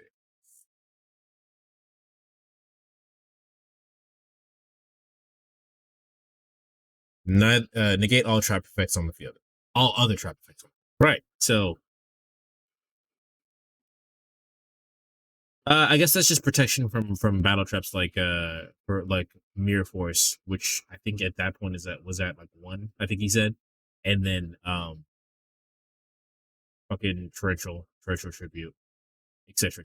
The main deck, which many more would take note of from these results, as standardly moving forward, Cyberstein was an auto-included Karibo's in the every side deck, no matter the strategy.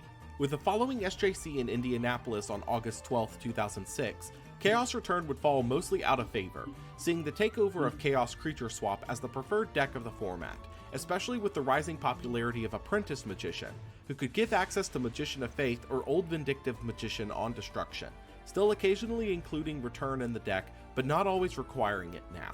John Jensen would win the event with this deck, marking his second SJC victory, and cementing the Cyberstein inclusion in decks moving forward. With the meta becoming increasingly solved and players rapidly approaching an event horizon of sorts with Cyberstein, most turned to the next core set to maybe introduce something new that would break it up even slightly. That monster looks cool as fuck. What? That's a Power of the Duelist. That's a Destiny hero, Release isn't it? date, August 16th, 2006. Set type, core set. Major strategies, Neos, Alien, Machine. Impact, further niche pieces, no meta staples. Power of the Duelist, while many hoped it would break the streak of dud releases, only continued the trend further, bringing nothing impactful to the meta of the time, but still included a couple of pieces that would eventually bring impact in later formats and eras. Starting with the set's headliner, Elemental Hero Neos and his Neospatians would revitalize the old concept of contact fusion, which would shuffle the fusion materials from field to deck to summon out the fusion monster rather than using polymerization. However, the Contact Neos fusion fusions is were cool. all subpar in power level and had the crippling condition of returning to the extra deck at the end. All right, I was wondering why these cards weren't played. It's because they're not great. And they I didn't realize that they actually had to go back to the extra deck after they're being fused. So let's look at Aquaminos real quick since it's on screen. You can just shuffle the cards you control back into the deck. So if you have Elemental Hero Neos and Neospatian Aquadolphin on the field, you can shuffle those two back into the deck and then special summon this out. It counts as a fusion summon. Although I don't think it triggers as fusion summon. And basically, it's summoned correctly is what I'm trying to get to. Once per turn, you can discard one card, destroy one random card in your opponent's hand. During the end phase, shuffle this card back into the extra deck. That's not great. It would be great if it stayed on the field, but it's not that great. End of the turn, marking the concept as dead on arrival. Destiny heroes received new support here, most notably in Dasher and Fearmonger, both of which would be impactful to the strategy later in the era, but for now did very little. The Alien archetype would also be introduced here, a series of monsters focused around placing A counters, which drop the monster's attack and defense by 300 for each when battling an alien monster. These monsters aren't great. Like they didn't. I don't think. As far as I'm aware, nobody played these. Warrior, who placed 2 counters on whatever destroys it in battle, and the Trap Brainwashing Beam, which acted like Snatch Steal, taking an opponent's monsters with A counters and removing 1 counter during each end phase, returning the monster when it ran out of A counters or when the card was destroyed. Aliens would be experimented with, but for the time being came up short in the metagame in terms of power level. I hope aliens come back in the metagame. It was a new field spell that allowed players to tribute summon using Mausoleum, I feel, was probably good for the time it came out, but not good enough to. Well, I mean, we already got the spoiler, right? No staples, so this feels probably better than. Like maybe this worked with Monarchs or something. I don't know. Using 1,000 life, but it doesn't count as a tribute summon. That counts as a normal summon. I don't know. Well, we'll see. We'll see. Points as the tribute cost, enabling larger tribute monsters easy access. Lastly, and probably most impactful long-term, fusion cards received a couple of major pieces of support here. The first was Overload Fusion and Chimeratech Overdragon, seen as an end boss. Don't use Overdragon, but Overload Fusion is still like a niche Cyber Dragon play today, so I know how this one works. Banish the fusion materials from your graveyard and special summon 1 Dark Machine fusion monster from your extra deck. It's a good card. If you're playing machines, if you're playing Dark Machines, it's a good card. I think it's specific though. Chimeratech Overdragon, I don't think anyone plays it, so I'm not even gonna read that. For machine strategies that could banish any number of machines, including a Cyber Dragon, from grave to bring out a Hail Mary boss monster, able to attack up to the number of materials used and gained attack for each, which wasn't impactful initially, but was heavily enabled by the other card, Future Fusion. On activation, Future Fusion revealed I had this card. I tried to back when I was starting out, I tried to use Future Fusion to make what is it called? 5-headed dragon. 5-headed dragon is a bad card. It's not good, but I tried so hard to make it work. I also used this to make the Ancient Gear Chaos Giant card in my Ancient Gear deck. So, and I think I also used it in Cyber Dragons. I don't remember. It's been several years since then, but you know. And sent it this is probably too slow, but I liked it. Materials from deck to grave, summoning that monster 2 turns later. While summoning Chimeratech this way was not smart, as it would nuke the Future Fusion on summon and render the summon pointless, it could still be used to load the grave with as many machines as possible to enable Overload Fusion that turn to end the game. Oh, With this combo, that's a good strat. Chimeratech OTK would be created and pop up from time to time into the meta, mostly rising into popularity in 2007 once the current meta had passed.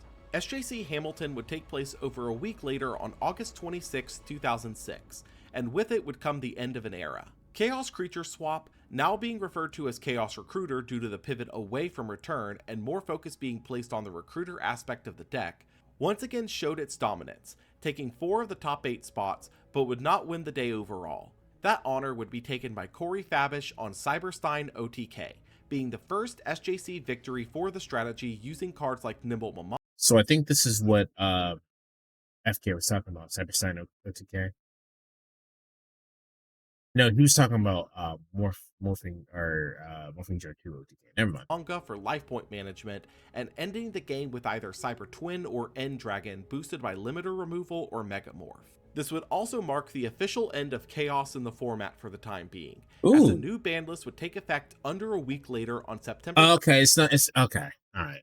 That's a little bit less exciting. It's less exciting that the ban list is the reason why Chaos is seeing out of play as opposed to different cards. Well, I guess it's better than being power crept. I don't know. Being power crept is also kind of shitty. We'll see. 1st, 2006.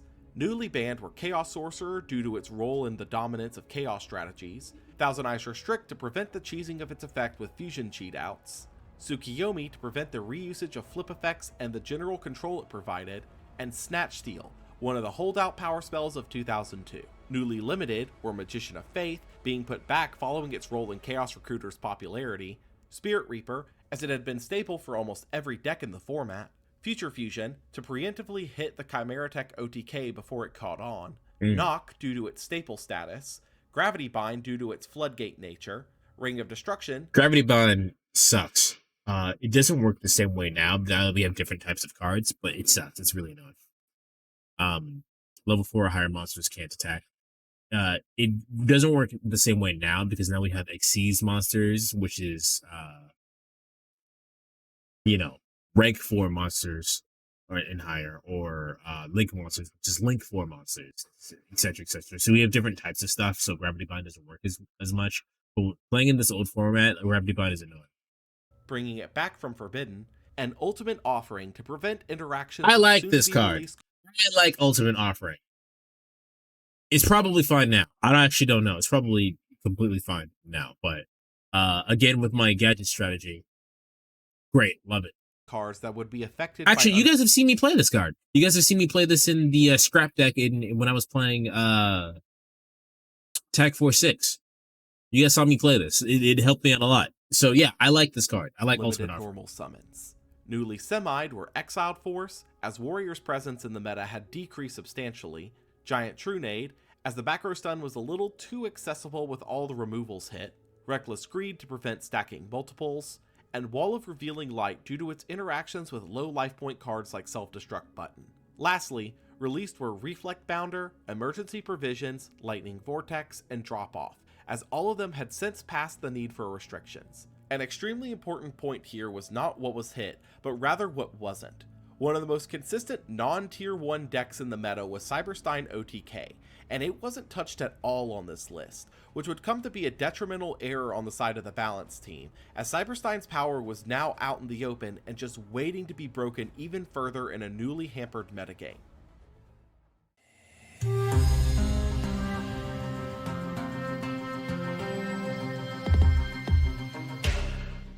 Collectible Tins 2006. Release dates September 11th and November 3rd, 2006. Set type Yearly Tins. Major strategies Cyber Dragon, Hero, the Sacred Beasts. Impact reprinting the one true staple. The collectible tins were moving away from their unique promos this year, as they would instead release reprints of previous chase cards from the last year's sets, with Wave 1 including Cyber Dragon, Neos, and Raviel, and Wave 2 including Shining Flare Wingman, Haman, and Uriah. While 5-6 of these were not impactful at all to the meta, Cyber Dragon receiving an easy access reprint was extremely important, as the card was consistently played at 3 in practically every deck of the format, so making it more accessible for the average budget player was greatly appreciated. The first SJC of the newly balanced format took place in Boston on September 16, 2006, painting a clear picture of the new meta. Monarch control would be the dominating force here, with Warrior Toolbox close behind. Hi, The Dan. event taken by Bobby Chambers on Monarch, playing 3 Zaborg alongside a small recruiter package. This was followed by SJC Austin 3 weeks later on October 7th, 2006. 3 Warrior control, How you doing 2 today? Monarch control, 1 Cyberstein OTK, 1 Hydrogeddon beatdown, and 1 Gear Free control using Smoke Grenade of the Thief would fill out the top 8. 2006 is so bleh. With Tristan Patillo I was studying. How's your studying going? That's a cool trophy. That trophy's sick. Look at this 2000s ass dude. This is the dude from earlier, isn't it? taking home first place with Monarch. I don't remember anyone's Notably names. using 3 The Monarchs. So yeah. I don't know. 2006. So far, 2006 is kind of blah, and we only have what 3 parts left. Ooh, dinosaurs come. Dinosaurs about to come out. We have Cyberdark. Yeah, 2006 is kind of and the blah. Apprentice Magician package. With these results, the meta was still up in the air between Monarch, Warrior, and Cyberstein. All 3 seeing success at both SJCs, and realistically that wasn't going to change with the next structure deck releasing 2 weeks later. Dinosaurs! I've mentioned this before and I'll probably keep mentioning it, but I skipped right over my dinosaur phase as a kid and went straight Dinosaurs to Godzilla. Rage. Release date, October 20th, 2006. Set type, structure deck. Alright, chat, how much you want to bet that this doesn't change the meta at all? How much I want to bet?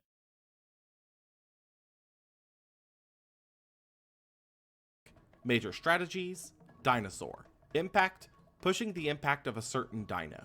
Dinosaur's Rage wouldn't move the needle at all on structure decks of the era, simply reprinting MST, Storm, and Vortex, being the least amount of staple reprints thus far. It did also reprint Hydrogeddon, which following its minor success on the SJC stage, did spark a small rise in popularity of Hydrogeddon Beatdown. This could be clearly seen at SJC Seattle a week later on October 28th, 2006. So, this set... I'm saying set. Whatever. This set increased people who played Hydrogeddon Beatdown. That's it. That's all they changed. Where Hydrogeddon Beatdown would see a rise in popularity, taking 2 of the top 8 spots. This wasn't enough to trump Monarch Control, which still held the majority of the top spots at 3, and the winning deck piloted by Kyle Lopez, who maxed out that trophy is sick. Thestalos and Zaborg alongside his Apprentice Magician package. The most interesting top from this tournament, though, was the single top from Machine OTK, which is a combination of Cyberstein OTK, which was already consistently popular, and the new Chimera Tech OTK, which synergized well with the machine support already present in the Cyberstein builds. The ever-growing popularity of Cyberstein, though, was coming to a head, as the deck was consistently ending within the top 8 of SJCs, even winning one, and it seemed like with the next core set release, that was about to get worse.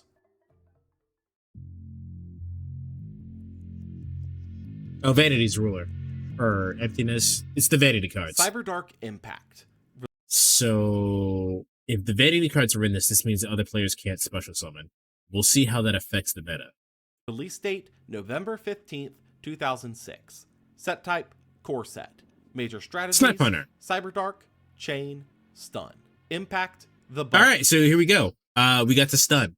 The stun strategy is basically making it so your opponent can't play the game. It's not fun to play against.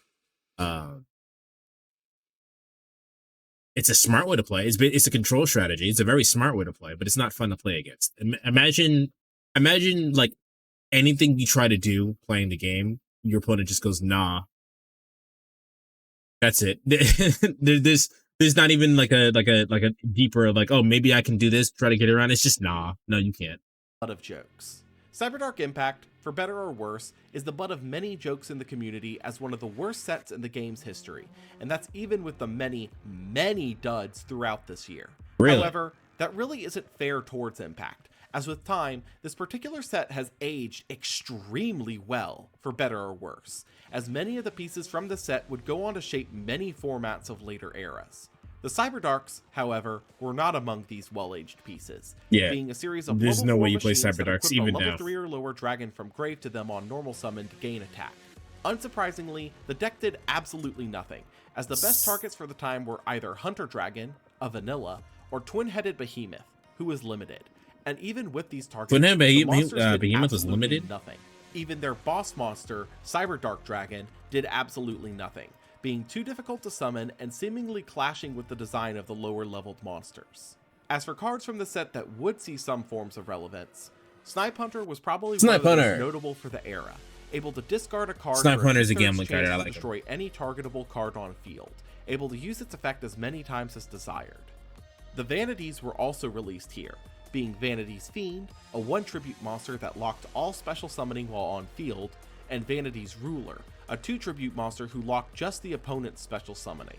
Speaking of special summon locking, the Barrier Statues were also released here, Oh. a series of monsters that lock special summoning while on field to only their So far, I mean, we've only gone through 2 years, but so far, 2006 sucks. attribute, seeing play based on which strategies were popular in their respective formats.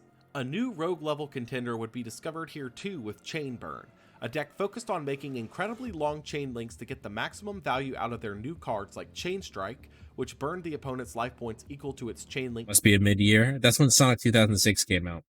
So yeah, it was a mid-year. I remember. No, that was in 2006 when I actually ended up playing the game. I think I played that game in 2009. Anyway, inflict 400 damage to your opponent times the chain link number of this card. You can only activate this card if multiple card effects. Perhaps I could use Chain Strike with fucking Paleos. And accumulate a fortune. It's a normal trap card. If you activate only as a chain link 4 or higher, draw 2 cards, you can activate a card. Oh, okay, now. You can definitely use this Paleos, but Times 400, and Accumulated Fortune, which drew 2 cards as long as it was used as chain link 4 or higher. Both of these had restrictions on them that they couldn't be activated in a chain that already had 2 cards of the same name in them. But that restriction doesn't stop someone from chaining a second copy to a no duplicate chain at the end to stack an additional effect. Black Horn of Heaven negated an inherent spell. hold on. I'm going to do some quick math, right? It was 400 times the chain link, right? So 8,000, not 800 divided by 400. So you would need to for an OTK, you would need a chain link of 20. Which with Paleos would not be that hard. Did it have a once per turn clause on there? You cannot activate this card if multiple cards or effects with the same name are in that chain. Okay, yeah. So it does have a once per chain effect on. Duplicate chain at the end to stack an additional effect. Black Horn of Heaven negated an inherent special summon for effectively free, which would eventually see popularity as inherent summons became more popular, leading into the next era of the game. Lastly, and probably most importantly for our modern understanding of the game, Instant Fusion was a spell that could Instant Fusion. I know why this card's banned. I know why it's banned, but I used it in my gambling strategy to cheat out Time Wizard of Tomorrow, and I loved it. It was so good. It was fun. It was very bad, but it was fun. I know why it's banned. I understand that it's not coming back, but I want it back. Lower fusion for the cost of just 1,000 life points, but it was destroyed during the end phase. This particular card was laughed at in its time, as the most relevant monster that could be summoned with it, Thousand Eyes Restrict, had just been banned on the last ban list, so why would you ever consider using this? Instant Fusion is one of those cards that aged incredibly well with the passage of time into later eras, but that will be covered much later when it comes up again in a few years. I also like For that the it's current Robin. format, SJC Anaheim took place on November 18th, 2006, and it would show. So I used Instant Fusion when it was still legally magical to cheat out Time Wizard of Tomorrow. Find it for you.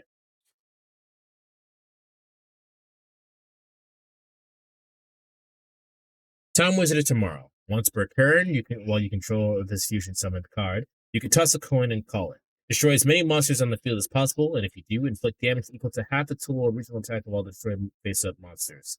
If you call the coin toss right, your opponent takes it. Call it wrong, you take damage. So it's the most gamble card you could ever gamble with. And I used Instant Fusion to cheat it out. However, it's very bad. How much of a dud this new set was for the short term. Like it makes sense why Instant Fusion is banned because of later strategies.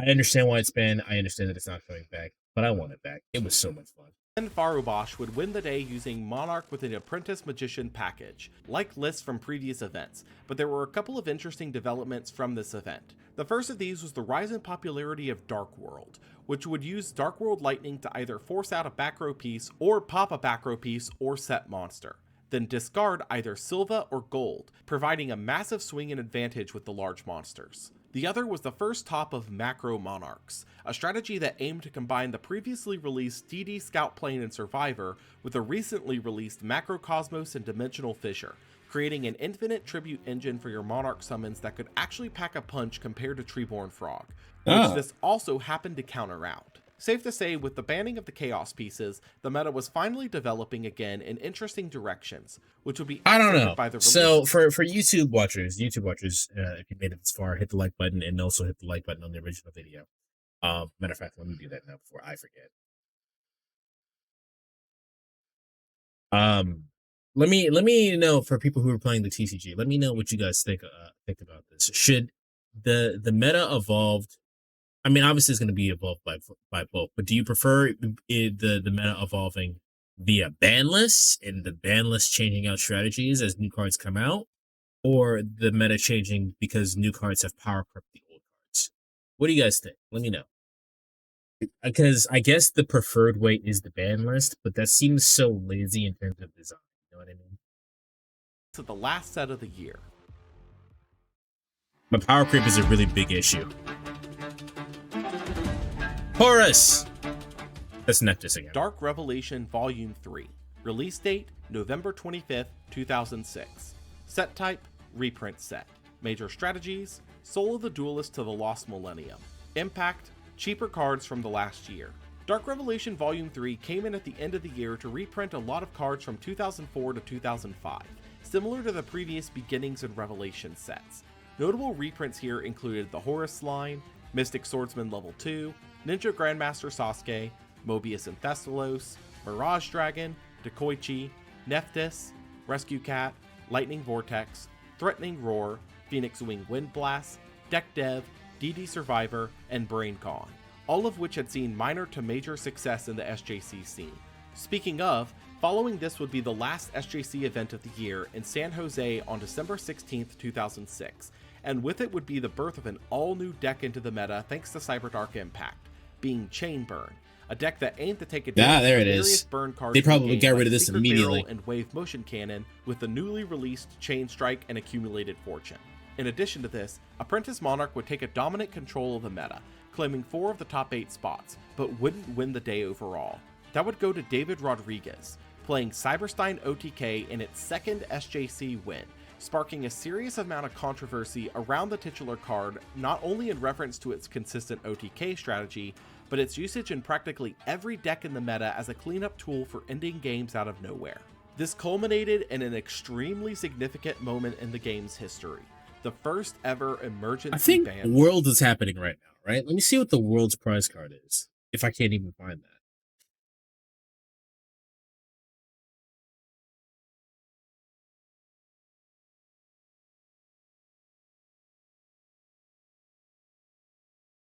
Yugioh Celebration 2024 celebration event cards.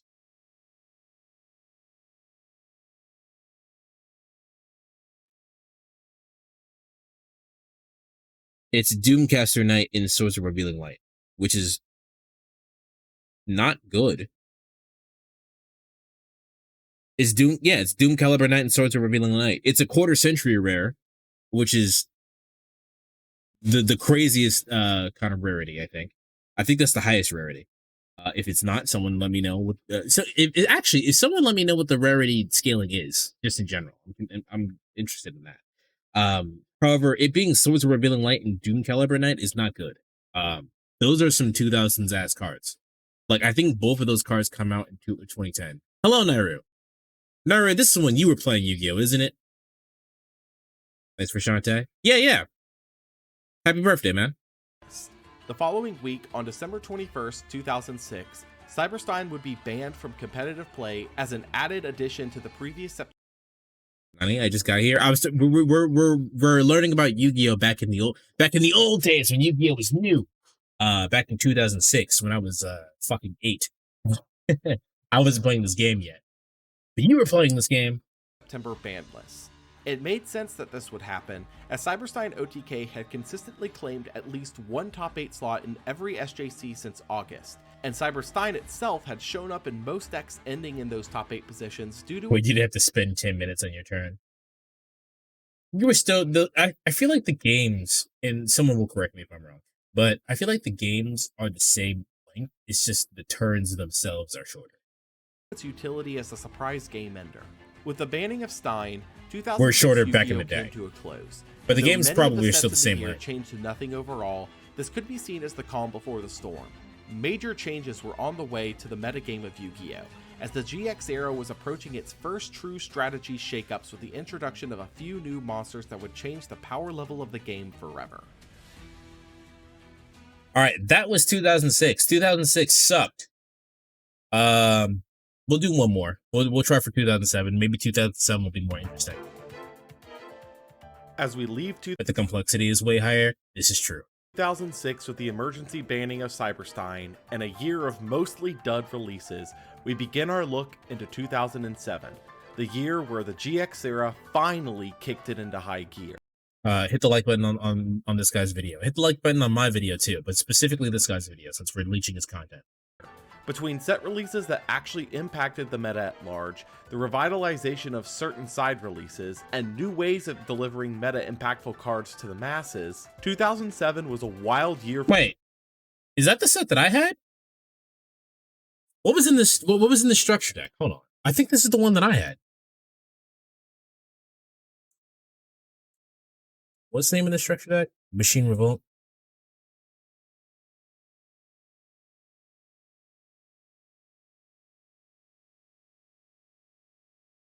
Structure deck, Machine Revolt.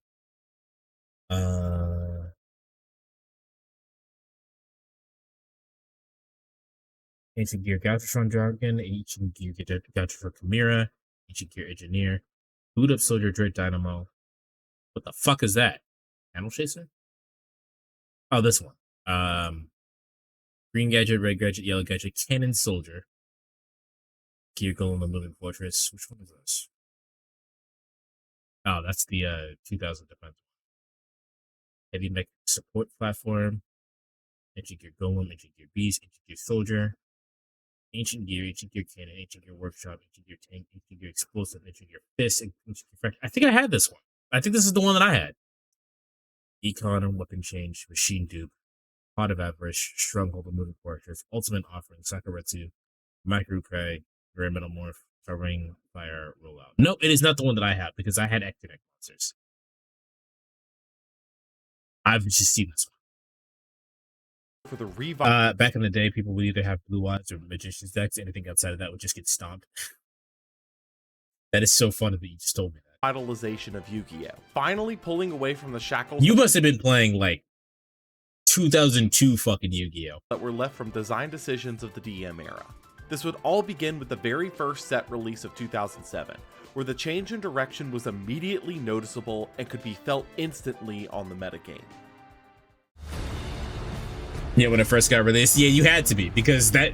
So far, it's not even on these. We skipped. Structure deck. We started at 2005 because 2002 to 2004 was basically, from my understanding, was Blue Eyes, Dark Magician, Exodia, and if you're not playing any of those, or any variation of those, you're not winning.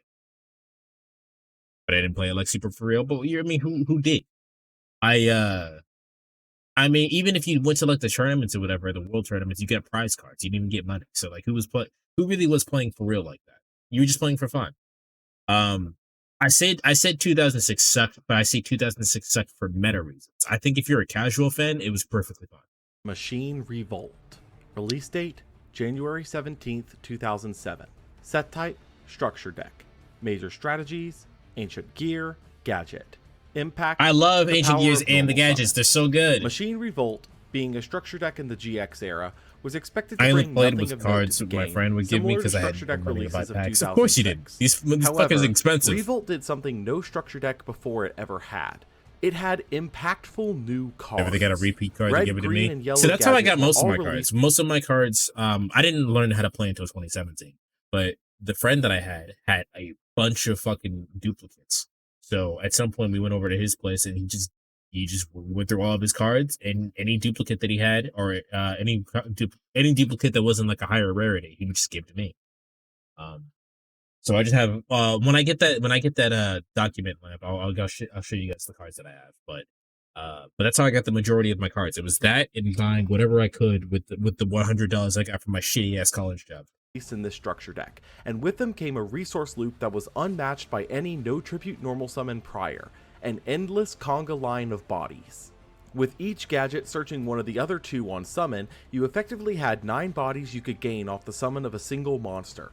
And with them being machine, I like they this old instantly art, synergize with the list in the like format the weird already aura playing and the Cybernetic geared Overdragon background. OTK lines. In addition to this, the deck also released Ancient Gear Kachilotron Dragon. I don't think you can't play Ultimate Offering, right? Hold on, let me see if Ultimate Offering is banned. Who wasn't impactful to the meta at this point in time, but was notable for being an Ancient Gear high attack monster that did not have a special summon lock written on it, which would make it relevant with the release of future Ancient Gear support. In addition to these, reprints of MST, Limiter... Ultimate Offering was banned on the Sweeping Landmark September 2013 TCG ban list. And I assume it has not come off the ban list since. So, yeah, it's banned, which is sad for me. Although it makes sense, it's probably better for the game as a whole.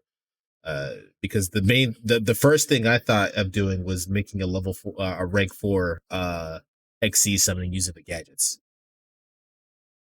By the way, what happened to part 5 of FF5? I want to see it, but I can't find it. Naru, I don't want to play that game anymore. I already know what happens. We fight Magic Tree, dude. I'm done. We're done. You quit. It's not that I quit. It's that I didn't find a reason to keep playing because it was just another stream. It was just another stream for no reason. We already know what's gonna happen. The game got stretched out for 3. I think at that point 3 more dungeons. I didn't want to play the game for another 3 more fucking dungeons. Just let me fight the tree dude and end the game. So no, for whatever was going on for the rest of the game, I decided I didn't want to keep playing because I didn't feel the need to keep playing, if that makes sense. What I might end up doing is that I might end up playing for I mean, not specifically for streaming. I think if I was playing the game by myself, I wouldn't care. I would just keep playing the game. But for streaming, I didn't feel the need to. So what I might end up doing for Final Fantasy V, I might just play the rest of the game on my own time. And record that and upload that to the archive channel. That'll be like an exclusive archive channel shits. But for streaming, I felt no reason to continue streaming that game. Removal, Heavy Storm, Enemy Controller, Pot of Avarice, Ultimate Offering, and Sakuretsu Armor were also present, rounding out this already stacked structure deck. The impact of this release would be immediately felt with SJC Orlando on January 27th, seeing 2 of the top 8 being the newly released Gadget Control deck. Machine OTK would still be the go-to deck for the format, taking 3 top spots, but wouldn't, or would depending on your definition, win the day overall, seeing Paul Lin take first place with the Dimension Fusion Turbo list, using the Ancient Gear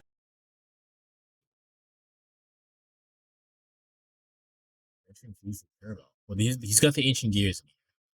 He's got fucking Barrel Dragon. Dimension. Gear monsters in combination with Ancient Gear Drill to quickly grab power spells from the deck, like Future, Overload, and Dimension Fusion, using the Chimeratech OTK line as an engine piece for Dimension Fusion plays. That's he so would good. also be the first player to receive the new SJC prize card, Crush Card Virus. There it is. There it is. This is what I was talking about. Fucking Crush Card Virus. You get Crush Card Virus, and then you play Crush Card Virus in other tournaments to get more copies of Crush Card Virus, and then you just win. It's a win more card. Was recognizably It's a win more card in the literal sense. Powerful on reveal, but thankfully there wasn't a deck that could take full advantage of it in the meta, right?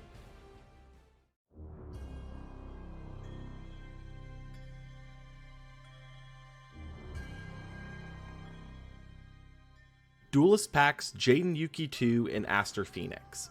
Release date February 7th, 2007. Set type Duelist Packs. Major strategies Elemental Hero, Destiny Hero. Impact changing the fate of the Duelist Packs. Jaden 2 and Aster were, at first glance, expected to turn out like the Duelist Packs from 2006, being reprints of cards that didn't need a reprint or new cards that weren't impactful. While that is true for most of the cards between them, there were a couple of cards in these packs that would go on to affect the meta for the remainder of the year. In Jaden 2, we received Card Trooper, a 400 attack machine that could mill 3 once per turn to gain 1500 Card attacks Trooper can that get turn, some niche use and now. replaced himself with a draw on destruction. Actually, if you guys remember when I was playing Tag Force 6, Card Trooper is what I used for a little bit before I decided it wasn't worth it to keep in the deck. At least I think I took it out of the deck. But I used this in I used Card Trooper in Tag Force 6 to get some of my scrap monsters into the graveyard.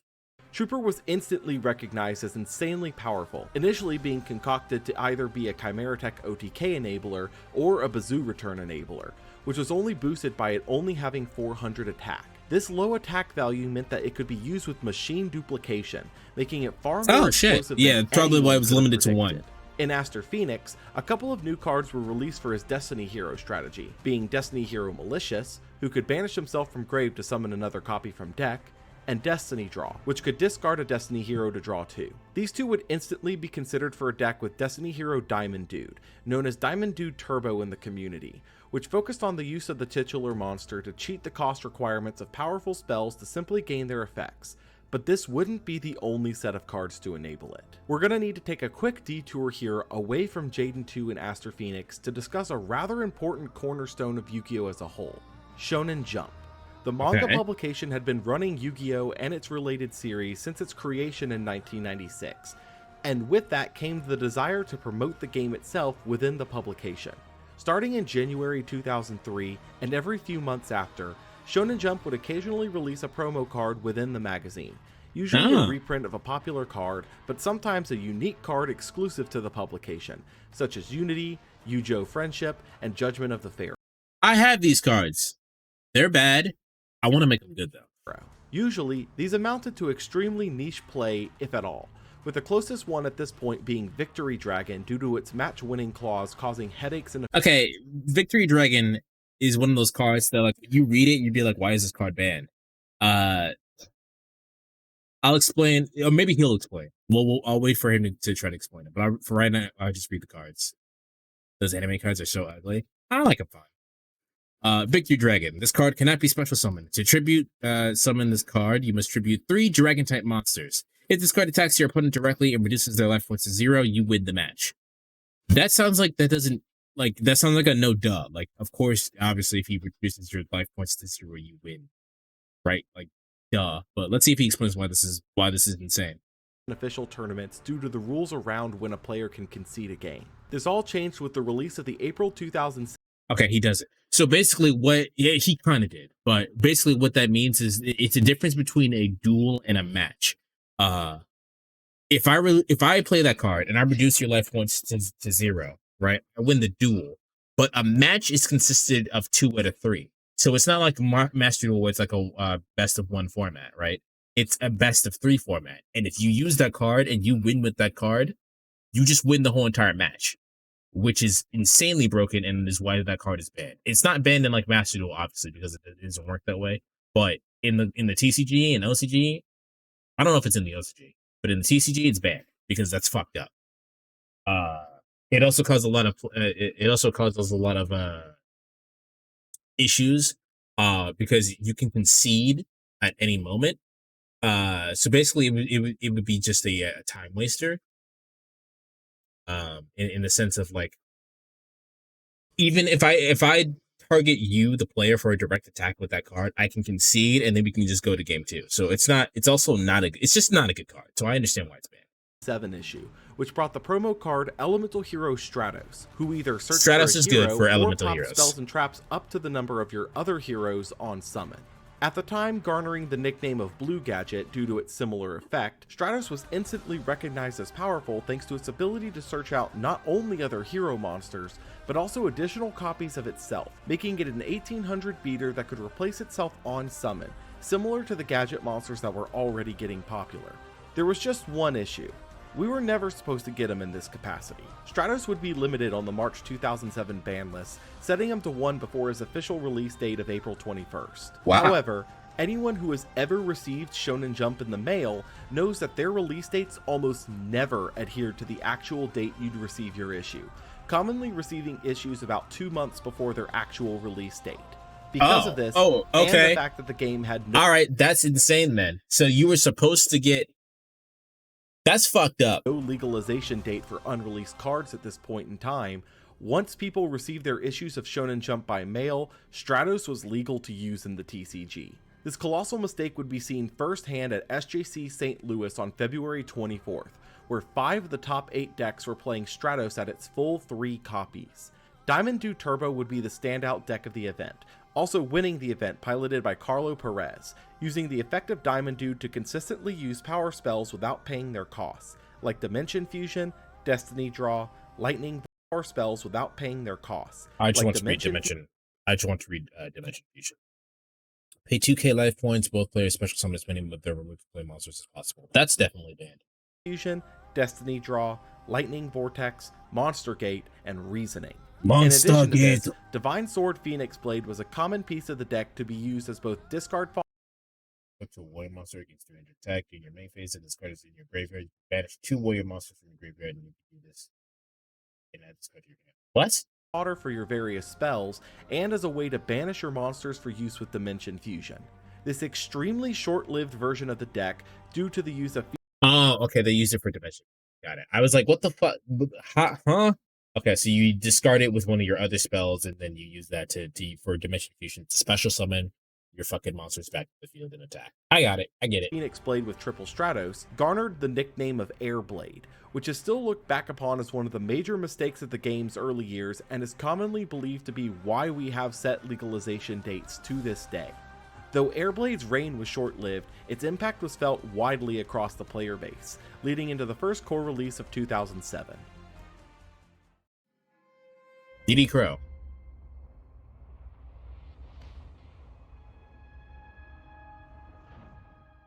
Strike of Neos.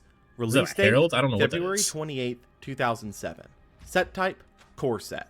Major strategy, Grand Mole. Neos, Six Samurai, Counter Fairy. Impact, big changes to the TCG core sets. Strike of Neos is an interesting set not only for its contents, but also for what it changed for the TCG core sets moving forward. The first of these changes was the reintroduction of secret rares to core sets. Oh, it's Nova bringing the now What is iconic this? When this card is destroyed by battle, so the graveyard, you can touch summon a Light Fairy monster with 15,000 or less attack, 1,500 or less attack. If the Sanctuary in the sky is on the field, you can special summon one Arcanite Parshat instead. So, were people using this to cheat out Parshat? cross foil designs to the TCG as an update to the previous versions of the rarity. The second was the introduction of TCG exclusives to the game, highlighted in the new archetype of Six Samurai, a series of monsters. Okay, I didn't realize that Six Samurai was TCG exclusive for a time. It's not now, but it was. That's cool. Gaining strong effects as long as 2 or more were on the field at the same time.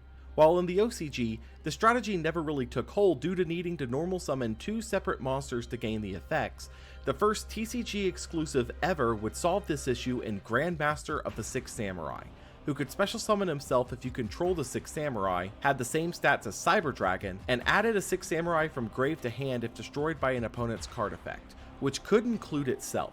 This addition made Six Samurai a potential strategy in the TCG, establishing that these new TCG exclusive cards could shift the deck's viability practically on their own.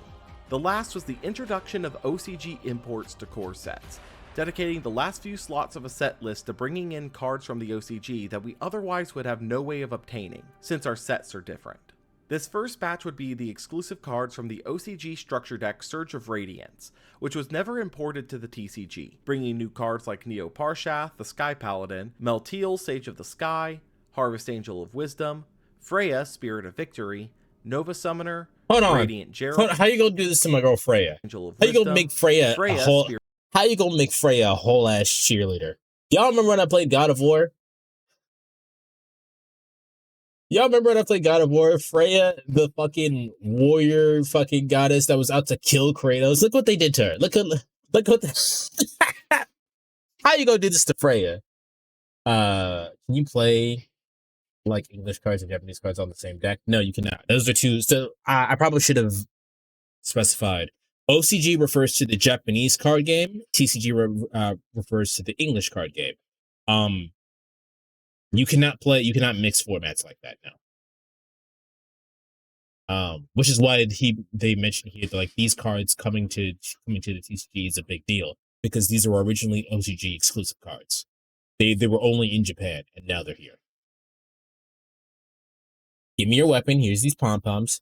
Jump for joy. Spirit of Victory, Nova Summoner, Radiant Gerald, Jalenduo, and Aegis of Gaia. This particular change would be extremely contentious, as not only were these cards not imported via the structure deck they were supposed to be in, making them more expensive to obtain all around, but they were also released entirely as secret rares, which at the time held a that sounds like it's a lot of money. That sucks. ratio of roughly 1 per box, making the strategy. Oh, okay, that's even worse. So you didn't even get there's not even a guarantee for you to get the card then. That's fucked up. Strategy of counter fairies that these cards enabled prohibitively expensive to play in the TCG, even though it was arguably worse than the current meta. Aside from these changes, there were still many impactful cards released in this particular set. Starting with the set's namesake, Neos would receive new forms in Air, Grand, and Glow Neos, along with the release of their Neospatian counterparts. While this did nothing for the Neos, I think Grand Mole is the only one that does something here, because Grand Mole allows you to put a card back into your opponent's hand. It's non-targeting. It's fucking hilarious. Yeah, Grand Mole is probably the only one that probably sees niche play. The rest of these are not good, I don't think. Neos deck's placement in the meta, Neospatian Grand Mole itself would be a rather interesting addition to the game, giving players a card that could temporarily remove big threats from the board at the cost of a normal summon and battle phase. But the biggest part was that it was repeatable, as it returned itself to the hand with this effect too. Dark World would receive further support here, most of which wouldn't change anything about the deck, but the card Dark World Dealings would do the strategy a lot of good, letting both players draw 1 and discard 1. In reality, this particular card would become an integral piece for various FTK strategies, as it provided draw power in many cases where other cards wouldn't. DD Crow would be one of the first relevant hand traps ever released, allowing you to discard it to banish any one card from the opponent's graveyard, seeing side deck play in various formats. Still in a similar vein, Electric Virus, Puppet Plant, and Marionette Might would all. Electric Virus. You can discard this card to the graveyard, discard one machine or dragon type monster your opponent controls. Then target one machine or dragon type monster your opponent controls. Take control of it until the end phase. That's very specific. I like that, but that's very specific. I wonder if you could, because there's that one card that changes all face-up cards to machine monsters.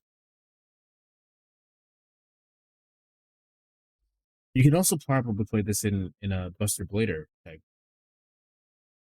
All right, I'm glad. See, this is the main reason why I wanted to do this. There's a bunch of cards that I just don't know the existence of, such as Electric Virus. And I think I could probably use Electric Virus in a Buster Blader. I don't own any more Pokeballs. Bullshit.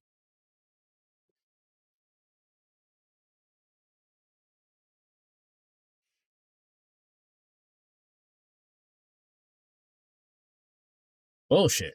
Be monsters with the ability to be discarded to take control of monsters of a specific type that turn, seeing usage as side deck options for certain threats within a format. Advanced Ritual Art was a new generic ritual spell. Advanced Ritual Art is pretty decent.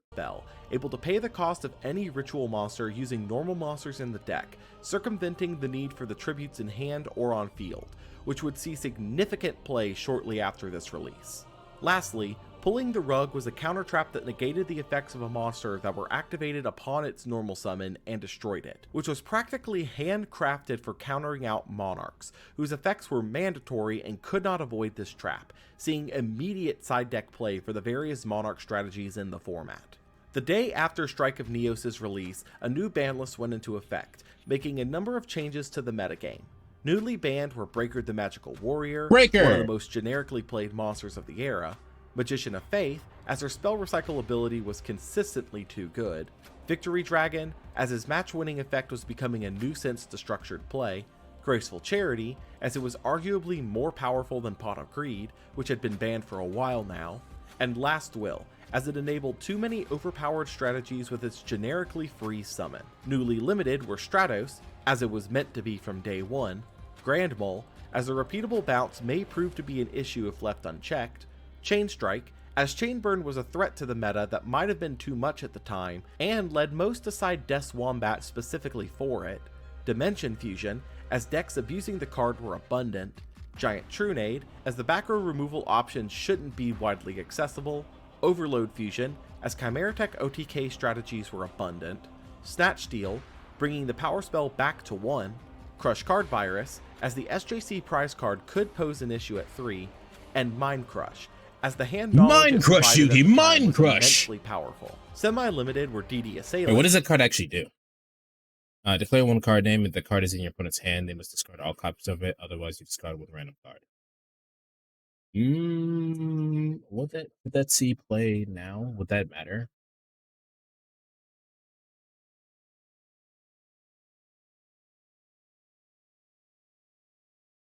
I feel like that could matter.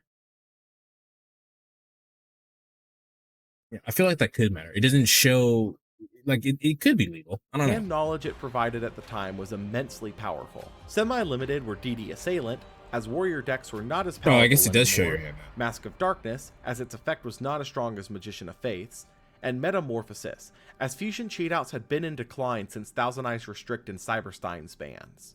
Lastly, Unlimited were Exiled Force for the same reason as DD Assailant, Injection Fairy Lily as her time had passed, Sacred Phoenix of Nephthys for the same reason, and Upstart Goblin as almost no one was playing this draw tool, though in hindsight absolutely should have been. SJC I was gonna say, like, Upstart Goblin is one of those things that people play now, and I didn't even hear about this card. No one talked about Upstart Goblin. We kind of glossed over it there, but you pay 1,000, you give your opponent 1,000 life points, and then you draw a card. It's a cost to, as opposed to like Pot of Greed or something like that, so it makes sense.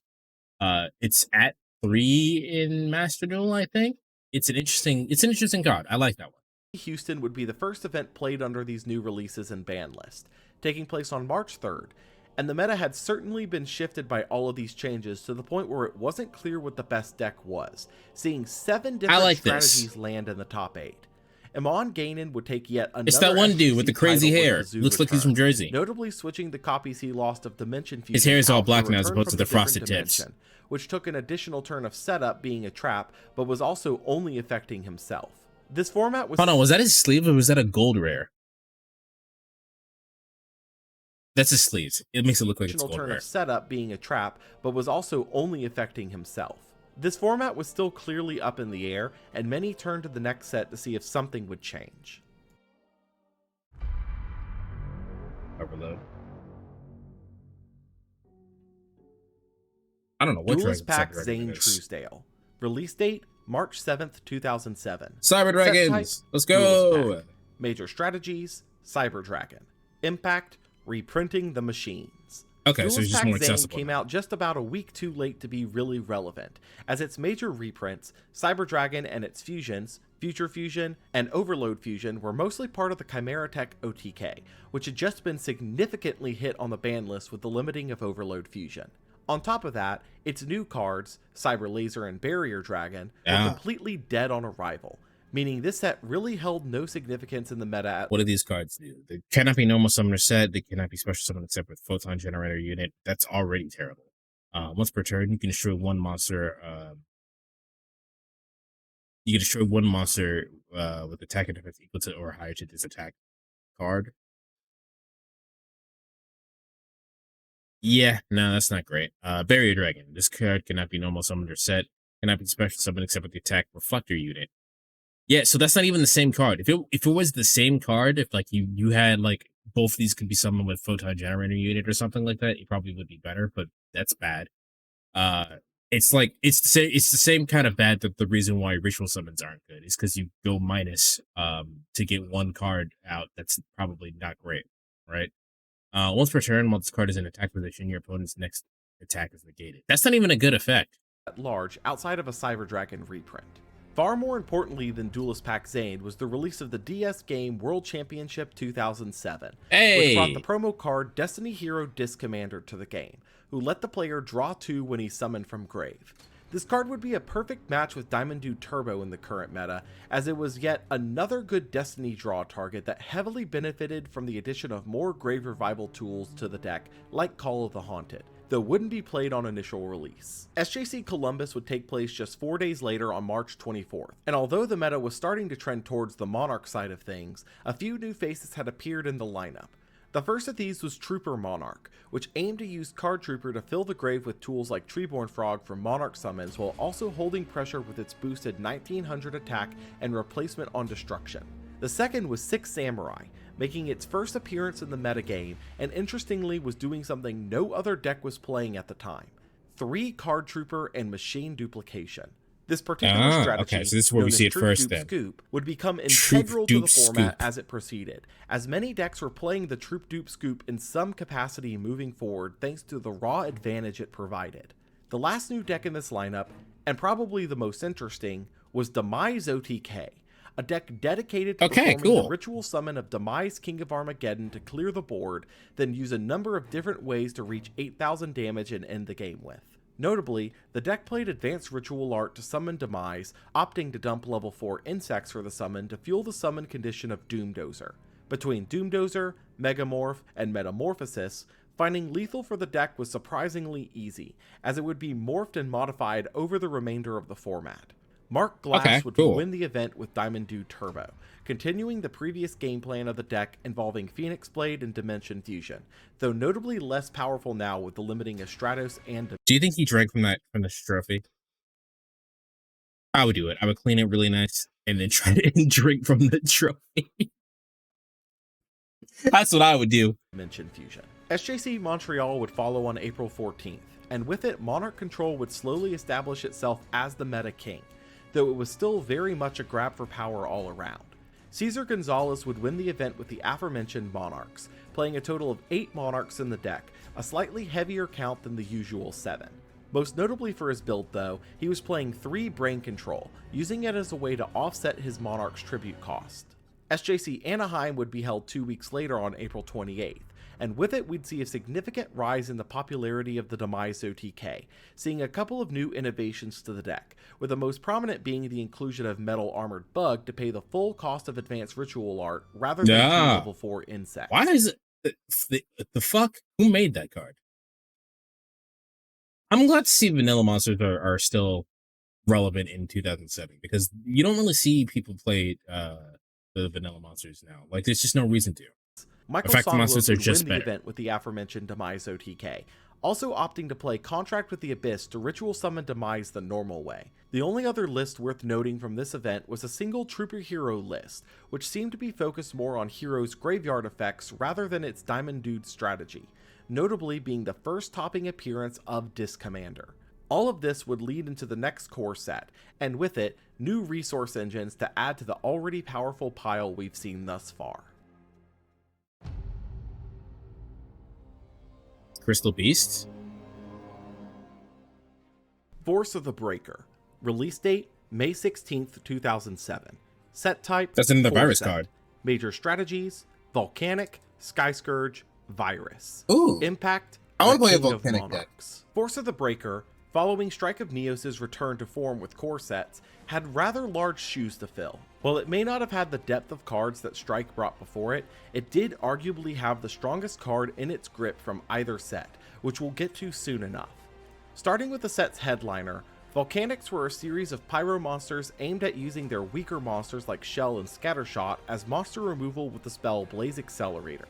Shell in particular came across as useful thanks to its effect to add an additional copy from deck to hand once per turn while it was in the graveyard, making it a discard engine even outside of the Volcanic deck itself, which saw no meta relevance. What made an engine of the cards far more appealing was the second ever TCG exclusive card, Volcanic Rocket, which search Blaze Accelerator when summoned, making a splashable volcanic package desirable for some decks. Crystal Beasts were a series of monsters that turn into continuous spells when destroyed on field, seeing interest as a resource engine, but at the time had no real payoffs. Sapphire Pegasus and Ruby Carbuncle would see experimentation as monster generators thanks to Ruby Jesse Cotton, the current, I say current champion. He's probably he's got like the most like world championships under his belt, I think. Really likes using Crystal Beast as an engine. I don't think he's found a way to make it like meta relevant yet, but he really likes using this engine. Carbuncle's effect in combination with Crystal Promise. But aside from this, the only meta relevance the deck would have for a period of time would be thanks to Topaz Tiger, who boosted himself to 2000 attack while attacking, seeing play as a beater. The Sky Scourge monsters operated more like a balanced version of the previous Chaos Envoy monsters, with Enrise being a rebalanced BLS, having an effect closer in application to Chaos Sorcerer, and this card cannot be normal summoned set. This card cannot be special summoned except by removing 3 light fairy monsters and 1 dark fiend monster. That's way more specific in your graveyard. Once per turn, you can remove from play 1 face-up monster on the field. If you activate this effect, this card cannot attack during the turn. Yeah, that's just worse BLS, or worse Chaos Sword. Morellas being a rebalanced Chaos Emperor Dragon, having no burn effect but allowing you to draw 1 on resolution. These monsters' summoning restrictions are far more difficult to achieve than their Envoy counterparts, requiring a 3-1 split of light fairies and dark fiends depending on which you were summoning. In addition, Invisil had the effect of either Jinzo or Spell Canceller, depending on whether you summoned it by tributing a light fairy or a dark fiend. The Diabolos monsters were imported from the OCG here, once again bringing a structure deck from the OCG and importing all of its cards as secret rare, with the caveat of its deck not really being great at all, as none of its monsters synergized with each other particularly well. It did bring one piece of interest though in Eradicator Epidemic Virus, which served as the virus counterpart to Crush Card Virus and Deck Devastation Virus. Is this the one that I was trying to use? To be 1 dark monster with 2,500 more attack, play 1 type of card, spell a trap. Pick your opponent's hand, all spells. Yeah, this is the one that I was trying to use. This is also the one that I think caused a problem in Labyrinth play. I think this is the one that caused the problem in Labyrinth play. That covered spells and traps. This would see similar experimentation to Deck Devastation due to the similar tribute requirements. A series of monsters would be released here that could all be discarded to search for corresponding field Captain spells, Gold, being 2100 attack beaters under those field spells. These included Elemental Hero Captain Gold, Gravekeeper's Commandant, Warrior of Atlantis, Destroyer Saurus, Zeradias, Herald of the Heaven, Archfiend General, and Harpy Queen. Notably, the ones that are 2100 without the field spell active have some form of drawback to where they can't be used without the field spell, to prevent their usage as generic beaters. Lastly, and most importantly, the strongest card in the set was unquestionably Ryza the Storm Monarch, a new monarch that placed any card on field on top of its owner's deck on Tribute Summon. Oh wow. With Monarch already being a powerhouse in the meta, Ryza instantly found its place, being unquestionably that's very good. Being able to spin a card back to the deck is so good. The only problem with this effect is that it targets. If it was untargetable, it would probably be broken.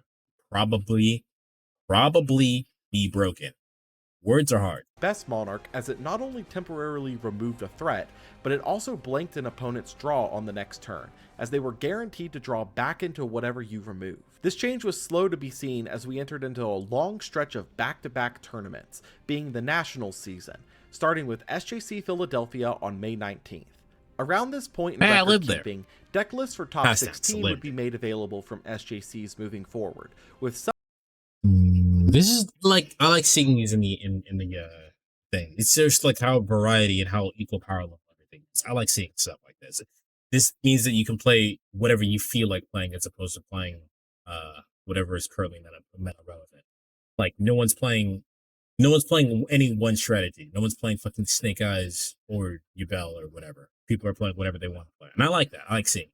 Some national championships following suit, but not all. Taking a total of 9 of the 16 top spots, Monarch variants dominated this SJC, particularly with a new variant being referred to as Perfect Circle Monarch, which aimed to use the Destiny heroes as a draw engine and as bodies for tribute fodder for your Monarchs, being one of the breakout successes of Disc Commander in the format, instantly netting a +2 from being revived from the grave.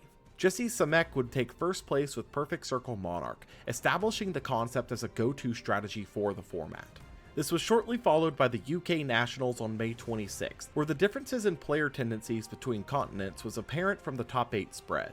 Off-the-wall decks like Chainburn, Earthbeat, and Rat Toolbox all managed to take a top spot without a single Perfect Circle list in sight. Andrew Lamb would take first place here with Rat Toolbox, specifically taking advantage of the recently unlimited Exiled Force and the power of Card Trooper. 5 days later, on June 1st, a new ban list would go into effect, being a rather small list overall, but with 2 major hits. The first was the Green Baboon Defender of the Forest, a Shonen Jump promo due out in July. What the fuck? When this face-up beast monster you control is when a face-up beast monster you control is destroyed, it's into the graveyard while this card is in your hand or graveyard. You pay 1,000 life points to special summon this card. Why is this banned? Did you say it was banned? Hits. The first was the Green Baboon, being a rather small list overall, but with 2 major hits. The first was the Green Baboon Defender of the Forest, a Shonen Jump promo due out in July that had caused major headaches in the OCG due to its effect, limiting it prior to its official release. The second It was limited. Why was it limited? Like, he said there was headaches, but like that sounds like there was some weird rulings going on. I don't know. was Magical Stone Excavation, This one makes sense. Discard 2 cards and target 1 spell in your graveyard and add it to your hand. limiting it, and with it, lower Actually, is this legal? Because with Runix, this is insane. This gotta be banned, right? the power level of Diamond Dude Turbo significantly, as now it couldn't freely regain its spells with Diamond Dude's effect. These changes were in effect for SJC Minneapolis the next day on June 2nd, where a sudden spike in the popularity of Trooper Hero would occur, aiming to use Card Trooper and Destiny Draw to load Destiny Hero pieces into the graveyard like Malicious and Dasher, providing significant advantage. In addition to this, Minneapolis was the point in time where Ryza began to show up. I need to know what the name of the card is. Stone. Finally been realized by the player base. Shane Scurry would win the event with Trooper Hero, which also showed a growing interest Drink in from the Snipe cup, Hunter cowards. as a removal option in the meta, giving a 2/3 chance at removing a card on field for the cost of a discard, which was usually helpful for the deck running Malicious and Dasher. Canadian Nationals was soon after on June 16th, with Monarch builds taking 5 of the top 8, but wouldn't win the day overall. That honor went to Dexter Dalit, playing a gadget list with interesting inclusions not commonly found in gadget control, like the Future and Overload looks like, fusion as far as I can combo tell, with it doesn't Chimera look Gecko banned. DK pushes, Banisher of the Radiance for locking off the graveyard, and a reappearance from Snipe Hunter to take advantage of the gadget's advantage generation. Yeah, as far as I can see, Magical Stone Activation is not banned. I feel like with Runix that would be pretty good, especially with some of the rigged cards being hit. So either there's just a better, either I'm late to the game and there's just a better way to do that, or it's not worth it. One or the other. I don't know. We'll see. Nationals would follow the next weekend on June 23rd, and aggro. Sorry, let me explain for people who don't know. The reason why I think that's good is because in Master Duel at the very least, the field spell for Runix is limited to 1. If you out the field spell, you pretty much like Runix have a lot less that they can do. However, if you use Magical Stone Activation, you can discard 2 of your spell cards to grab the field spell back out. And then you can use the field spell to activate its effect that lets you shuffle 3 runic cards, runic spell cards from your graveyard to the deck and then draw cards again. So basically it's just recycling. So it sounds pretty good to me. However, like I said, either I'm late to the game and there's just a better way to do that, or it's not worth it. Machine list would make a massive rise in popularity thanks to Troop Dupe Scoop catching on as an incredible resource engine, able to effectively net at least 9 mills and up to 3 draws off your troopers thanks to the combination. This was also now being used in combination with Magical Explosion to OTK opponents thanks to the spells the combination would load into the graveyard, taking one of the top 16 spots here. Adam Korn would win the event with a Trooper Monarch list that was lacking the Troop Dupe Scoop combo, but was notably playing triple Ryza, recognizing the power level of the boss as unquestionably the best Monarch. The following weekend was the European Championships on June 30th, and Trooper lists had fully taken hold as the most popular deck in the region. David Bellaccio would win the event with Trooper Hero, notably playing 39 of the same 40 cards played by Shane Scurry in Minneapolis, only missing the Crush Card Virus, which Hold is on. understandable considering Is his necklace the fucking it might just be a necklace, but is his necklace the fucking Monster Reborn thing? That's pretty cool. If it the card is. was still an SJC prize card. Leaving the national circuit, SJC Phoenix was next on July 7th, and even with the meta becoming increasingly centralized around Troop Dupe Scoop, the spread of representation in the top 16 was still as diverse as ever. The Razak Punsumbat would claim the SJC victory Bro, it's playing dabbing Aggro before it's Machine, cool. using a copy of the Light Hex Sealed Fusion to potentially access copies of Cyber Twin and End Dragon in the extra deck. Last for the gauntlet of tournaments, SJC Detroit would take place on July 14th, where Philly Luna would claim his second SJC title using Trooper Monarch, notably only playing Ryza in his Monarch line. Around the same time, Green Baboon was finally released to the TCG via its Shonen Jump promotion, but would make almost zero impact due to its limitation prior to the release in the TCG, notably different than its performance in the OCG. This long streak of event after event would finally be broken up by a couple of releases before the world. Hold on, let me look at that card again. It's not once per turn, but why would you use this effect more than once per turn? There's no, what is this, level 7? 3, 6, 7, yeah. There's no reason why you would, as far as I'm aware, there's no fusion monsters. Like, I don't understand why this card needed to be limited. Someone explain to me why this card needed to be. I don't get this. There's nothing about this card that screams broken. And the way that he phrased it made it seem like there was weird rulings going on. So, like a very niche ruling that probably happened with this card. Prior to the release I don't in know. the TCG, notably different I'm gonna than need that its one explained performance to in the OCG. This long streak of event after event would finally be broken up by a couple of releases before the World Championship in 2 weeks, but whether they would bring anything useful was extremely doubtful.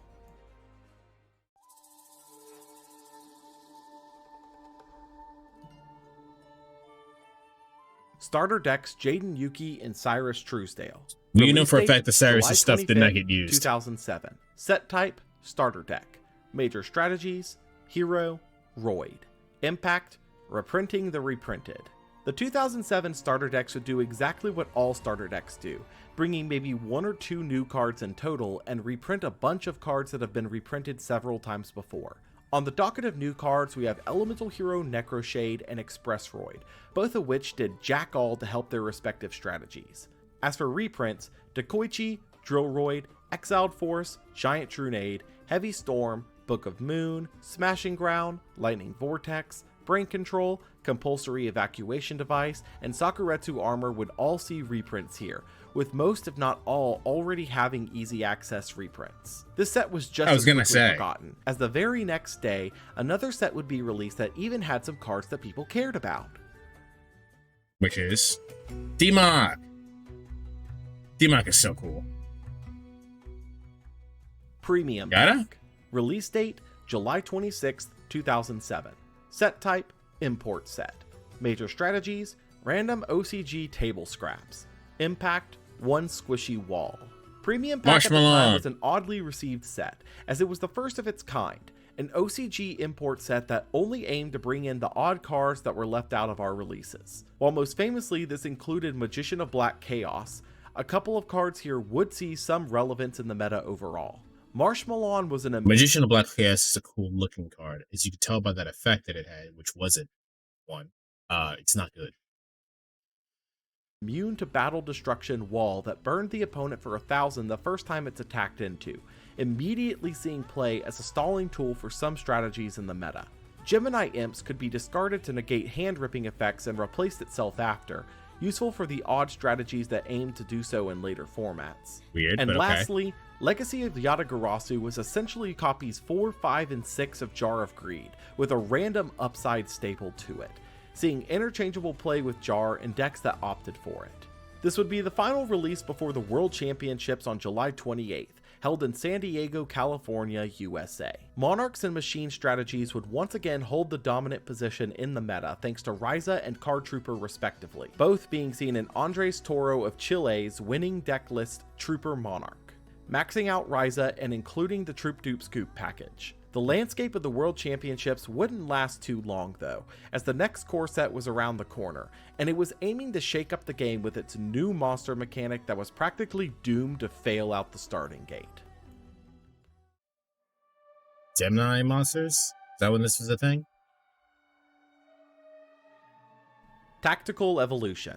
Release date, August 15th, 2007. Set type, core set.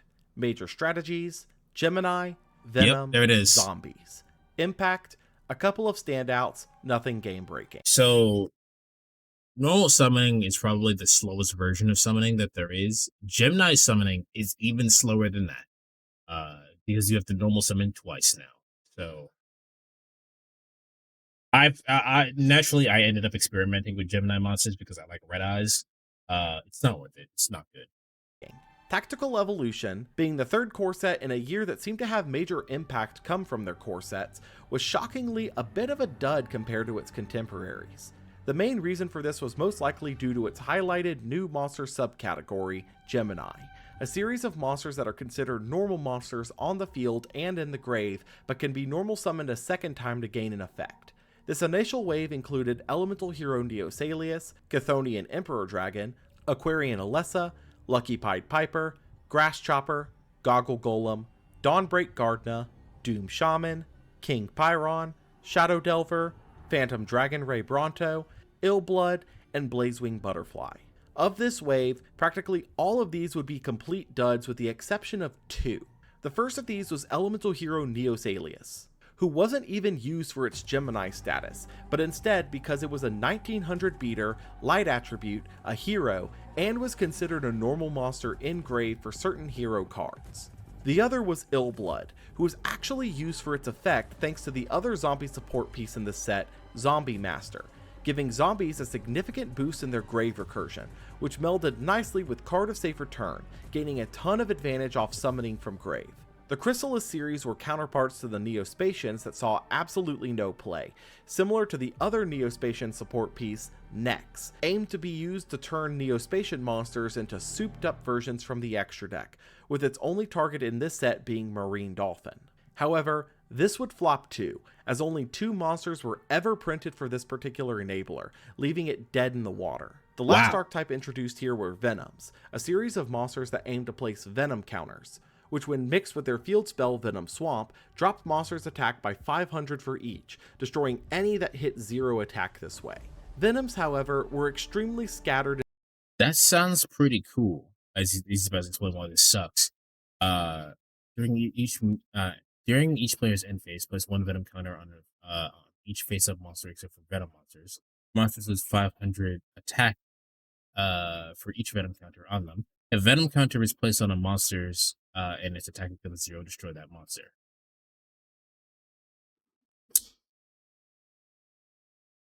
Explain to me why this is bad. In their execution, leaving the deck completely dead on arrival. Moving into more Okay, there's just not enough of them. There's not a cohesive strategy. Got it. standalone cards, Frost and Flame Dragon and Desert Twister were experimentations in doing new pseudo-chaos monsters, requiring water and fires for Frost and Flame Dragon's case, and wind and earths in Desert Twisters, but both would be subpar in the metagame. Necrogardna was a new dark monster that could be banished from the grave to negate an attack of an opponent's monster, seeing use occasionally as both an attack blocker and a crush card enabler. And lastly, Crystal Seer was a weaker statted version of Dekoichi that gave more control of the card drawn by giving you 2 options, also being marked as potentially powerful thanks to it being summonable through Apprentice Magician. SJC Indianapolis took place that weekend, seeing Crush Card retired from its prize card position and being replaced by Gold Sarcophagus. Gold Sark is actually in good. its own right. Gold Sark is probably still good if you can get the game to last that long. I like this card. While Machine and Monarch strategies continued to dominate the landscape here, Kenny So would take the first copy of Gold Sark with Drain Burn, aimed at using popular stall tools and skill drain to wait out wave motion cannon turns. This would also be the last tournament of what was known as Trooper format, as a new set and a new ban list were just around the corner to shake things up significantly.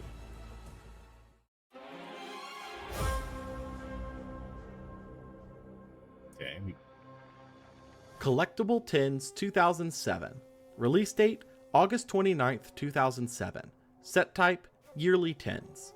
Major strategies: reprinting the sets of the last year. Impact: a single relevant promo. As per usual at this stage, the Yearly Tins brought with them 6 promo cards, most of which were reprints of chase cards from sets of the last year or so.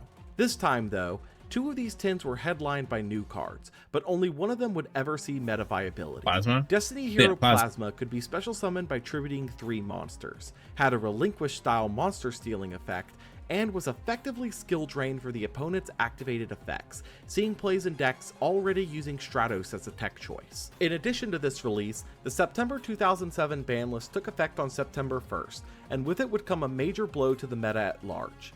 Banned were Confiscation, Metamorphosis, Snatch Steal, and Ring of Destruction, all of which had caused their own headaches in the meta, and many cheered to see them finally go with the other broken spells and traps of the DM era. Limited were Breaker the Magical Warrior. I don't know if Ring of Destruction gets its errata and then comes back or what, but that's what I'm assuming it's happened if it's not already happened.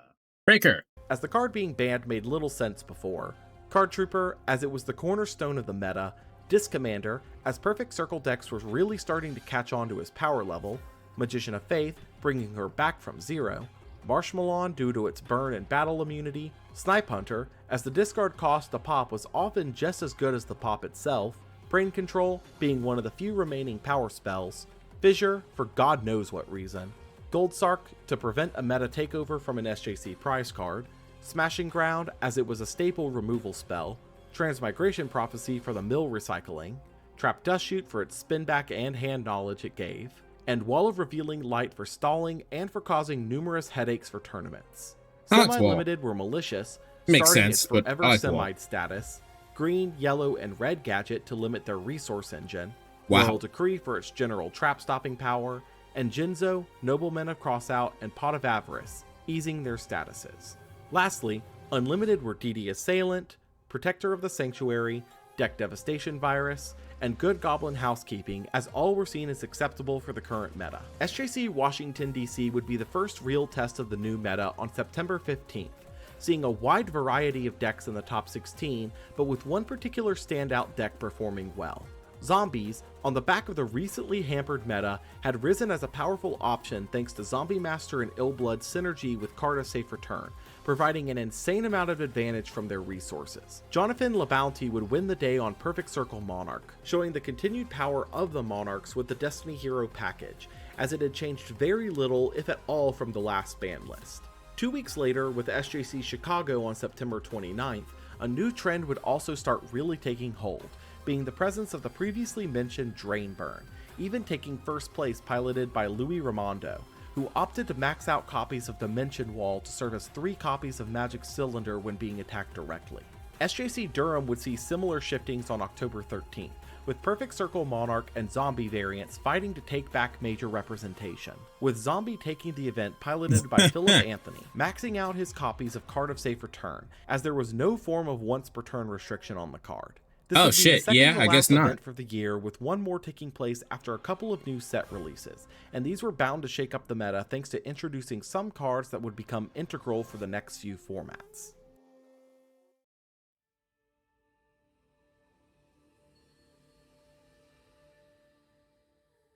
Structure Deck Rise of the Dragon Lords. Release date October 24th, 2007. No way Dragon Lords is out yet. 2007. Set type Structure Deck. Major strategies: Dragons. Impact: a staple for years to come. Rise of the Dragon Lords was initially looked at for its new dragon synergies, although most of them ended up flopping on release, like Felbrand and Darkblaze Dragons, who were too underwhelming to be considered viable boss monsters. Cannot be special summoned except from the graveyard, and only if it was sent there from the field. What? Cannot be special summoned from the graveyard. cannot be special summoned except from the graveyard. Jesus Christ. And only if it was sent there from the field. If this card is special summoned from the graveyard, target one monster in your graveyard. This card gains attack equal to that monster's level times 200. That's very specific in nah. If this card is special summoned from the graveyard, its attack and defense become double its original attack and defense. If this card destroys a monster by battle and sends it to the graveyard, quick damage to your opponent equal to that monster's original attack. It's not high, it doesn't have high enough stats for that to matter. So what? You probably discard it and use fucking Called by the Grave, Called by the Hunted, one of them, Called by the Grave. And bring it back, and then it's just a 2400 beater. You could just play a better beater. Yeah, you can just play a better beater. I don't know. Decoy Dragon was probably the most interesting monster released here, summoning a dragon from grave when attacked and swapping the attack target to that monster, but was still underwhelming with other ways to out it in the format. However, a couple of new spells would see play outside of this strategy.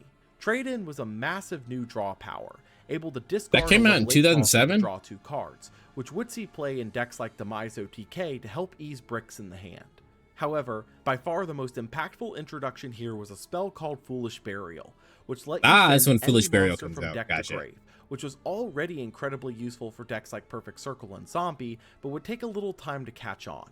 In addition to this, reprints included here were Morphing Jar, Soul Exchange, Giant Trunade, Premature Burial, Lightning Vortex, Brain Control, Call the Haunted, and Sakuretsu Armor, some of which, like Morphing Jar, were incredibly well received.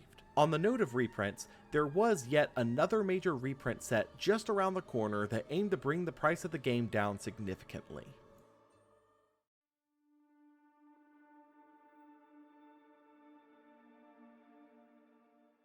Dark Revelation Volume 4. Release date, November 14th, 2007.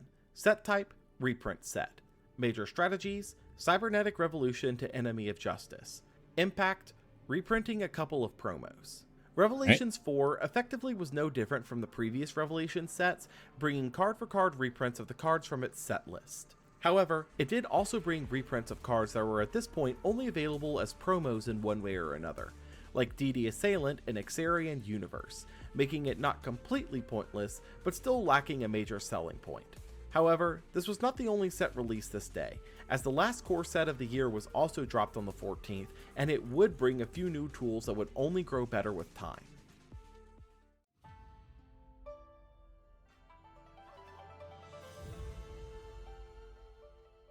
Gladiator's Assault. Release date, Necroface. November 14th, 2007. Set type, core set. Major strategies, Gladiator Beasts, Evil Hero, Cloudians. Impact, a meta sleeper will soon awaken. Gladiator's Assault is quite the remarkable set in the long term of the game's history, as while it was mid on release, it would grow far more desirable in the span of a few months. This is largely thanks to Gladiator Beast, the set's headlining archetype, a series of monsters Glad that Beasts are return kind of themselves annoying to to the deck fight at the end against of in the battle phase mystical, if they battled, to summon another one from deck, triggering some effect on summon.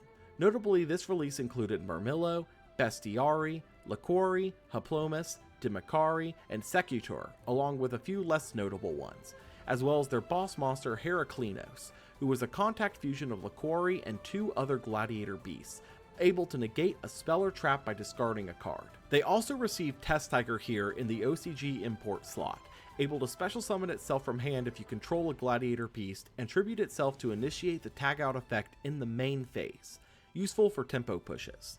While an interesting strategy, Gladiator Beast wouldn't take to the meta immediately, but rather would be seen as a sleeper option, needing only that last bit of support to break out and take over. Gotcha. The third hero sub-archetype would be introduced here in Evil Hero, bringing cards like Malicious Edge, Infernal Gainer, Inferno Wing, Lightning Golem, and Dark Gaia, with their gimmick being the fusions could only be summoned with the spell Dark Fusion. These were a cobbled together mess. Evil of an Hero archetype just on recently got release, some although support, Dark Gaia and I'm excited to see if specifically would it's some good or not. experimentation in its own They seem fine standalone enough, OTK but strategy, thanks to needing good, any fiend and rock specifically. for its summon. Cloudians were a new archetype that, mostly, couldn't be destroyed by battle, auto-destroyed themselves in face-up defense, and manipulated fog counters to perform their control effects. While they were interesting, seeing some experimentation with Sanctuary in the Sky due to becoming walls, they'd make no real impact in the meta due to the burden that was counter generation. Gemini's received a couple of new pieces, most importantly Super Alloy Beast Raptinus, who made all Gemini monsters gain their effects while he's on the field, but this also did nothing to bring Gemini together as a strategy at the time. Necroface was an odd card that banished 5 from the top of both players' decks when banished, seeing the occasional experimentation as a mill strategy enabled. Yeah, I tried to use it as a mill Shadow strategy at some Imprisoning point. Mirror were new continuous traps that locked the effects of light and dark monsters used on field or in grave, seeing significant side deck. So the way that I played Necroface is that I had it was like an 8-axis kind of deck. 8-axis is basically a level 8 strategy for those who don't know. Probably someone else would be able to explain, but it's a level 8 strategy. And actually, the point of it was to try to either get Gren Maju out or damn, what is the name of that monster? It's the monster that you used in against his fight with the sailor, the pharaoh. What is the name of that monster? Anyway, the point, I used pot of, not duality, pot of the one that benefits.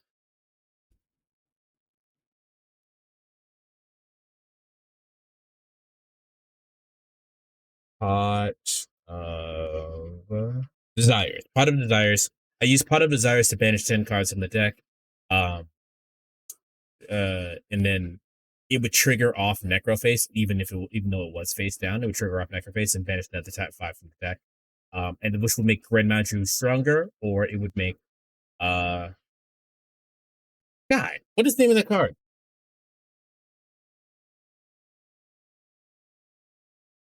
Gandor. It would make Gandor stronger because those cards gain attack points equal to the number of banished cards. So Gandor and Gren Maju. So I would use it for either trying to mill the opponent out or for making my monster stronger. Formats where those attributes were popular. Lastly, for this set, Soul Taker was a new targeted removal option, destroying a monster and making the opponent gain 1,000 life points when you did, which had the added benefit of making some monsters miss timing when destroyed this way. There was, however, one more release here that absolutely needs to be mentioned. With the release of the Yu-Gi-Oh! GX manga volumes, they established that promo cards will be printed with them for use in the TCG, similar to Shonen Jump promos. Within Volume 1, released November 14th, came Light and Darkness Dragon, I like this Kraz's card. ace monster in the It's hard to manga, get out though. and was a serious threat on release. Not back in the day. I'm sure it's much easier to get it out back in the day. But this is a good card. This card's effect would later be reused as Appaloosa. Bow of the Goddess, I think it's called. Yeah. Appaloosa is just this, but better. Reducing its attack and defense by 500 to negate anything that activates, reviving a monster in grave on destruction. This card's impact would be immediate and powerful, with SJC San Mateo demonstrating its power on December 1st, with Perfect Circle adding the dragon to its lineup instantly and dominating with it, taking first place piloted by Philly Luna, claiming his 3rd SJC title and his 2nd for this year alone. While this would be the end, there would be one more release that happened that would impact the game as a whole, being the World Championship 2008 DS game, bringing the promo card Dimensional Prison to the game, being effectively a better version of I didn't know that was a Sakura promo Armor card. by banishing its affected monster instead of destroying it. This card would impact the structure of decks moving into 2008, where the game was about to speed up more than anyone had ever seen before, with the looming power of a new Tier 0 menace on the horizon, and the game about to rev up its engines with the introduction of a mechanic Synchro that would monsters. change the course of the game forever. All right. So I think that's going to do it for stream because I'm actually falling asleep a little bit. But when we come back, we're learning about the Yu-Gi-Oh! History. We'll have synchro monsters to look forward to. That'll be fun. So here's the deal, chat. Do you guys want to raid into a friend, or do you guys want to raid into someone playing Yu-Gi-Oh? That is the question.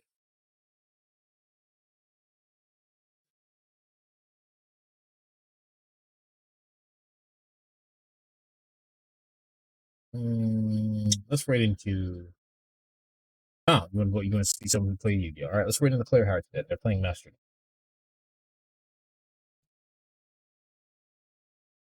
All right, I'll be in the Discord, talking. Make sure, the link to the original videos will be in the description down below. Make sure you guys go to what's his name again? The Law Yugioh. Make sure you go to his channel and check out the original videos and hit the like button and everything. I hope this was informative for you guys. Also hit the like button on this video if you guys want me to keep watching. I'm probably going to do another thing on this, another stream on this again. But if you guys don't vibe with it, I'll probably just watch it on my own then. To know how some cards work. We're at the beginning of early Yu-Gi-Oh. Early Yu-Gi-Oh is a lot easier to digest. But pay attention to the Discord. I don't know if I'm going to be streaming tomorrow. It depends on how tired I am. So just pay attention to Discord, see what's going on with that. But if I do return tomorrow, I will be returning with Final Fantasy VI, and if not, I'll see you guys Monday with Final Fantasy VI. But that'll be it for me, and I'll see you guys later. Take care.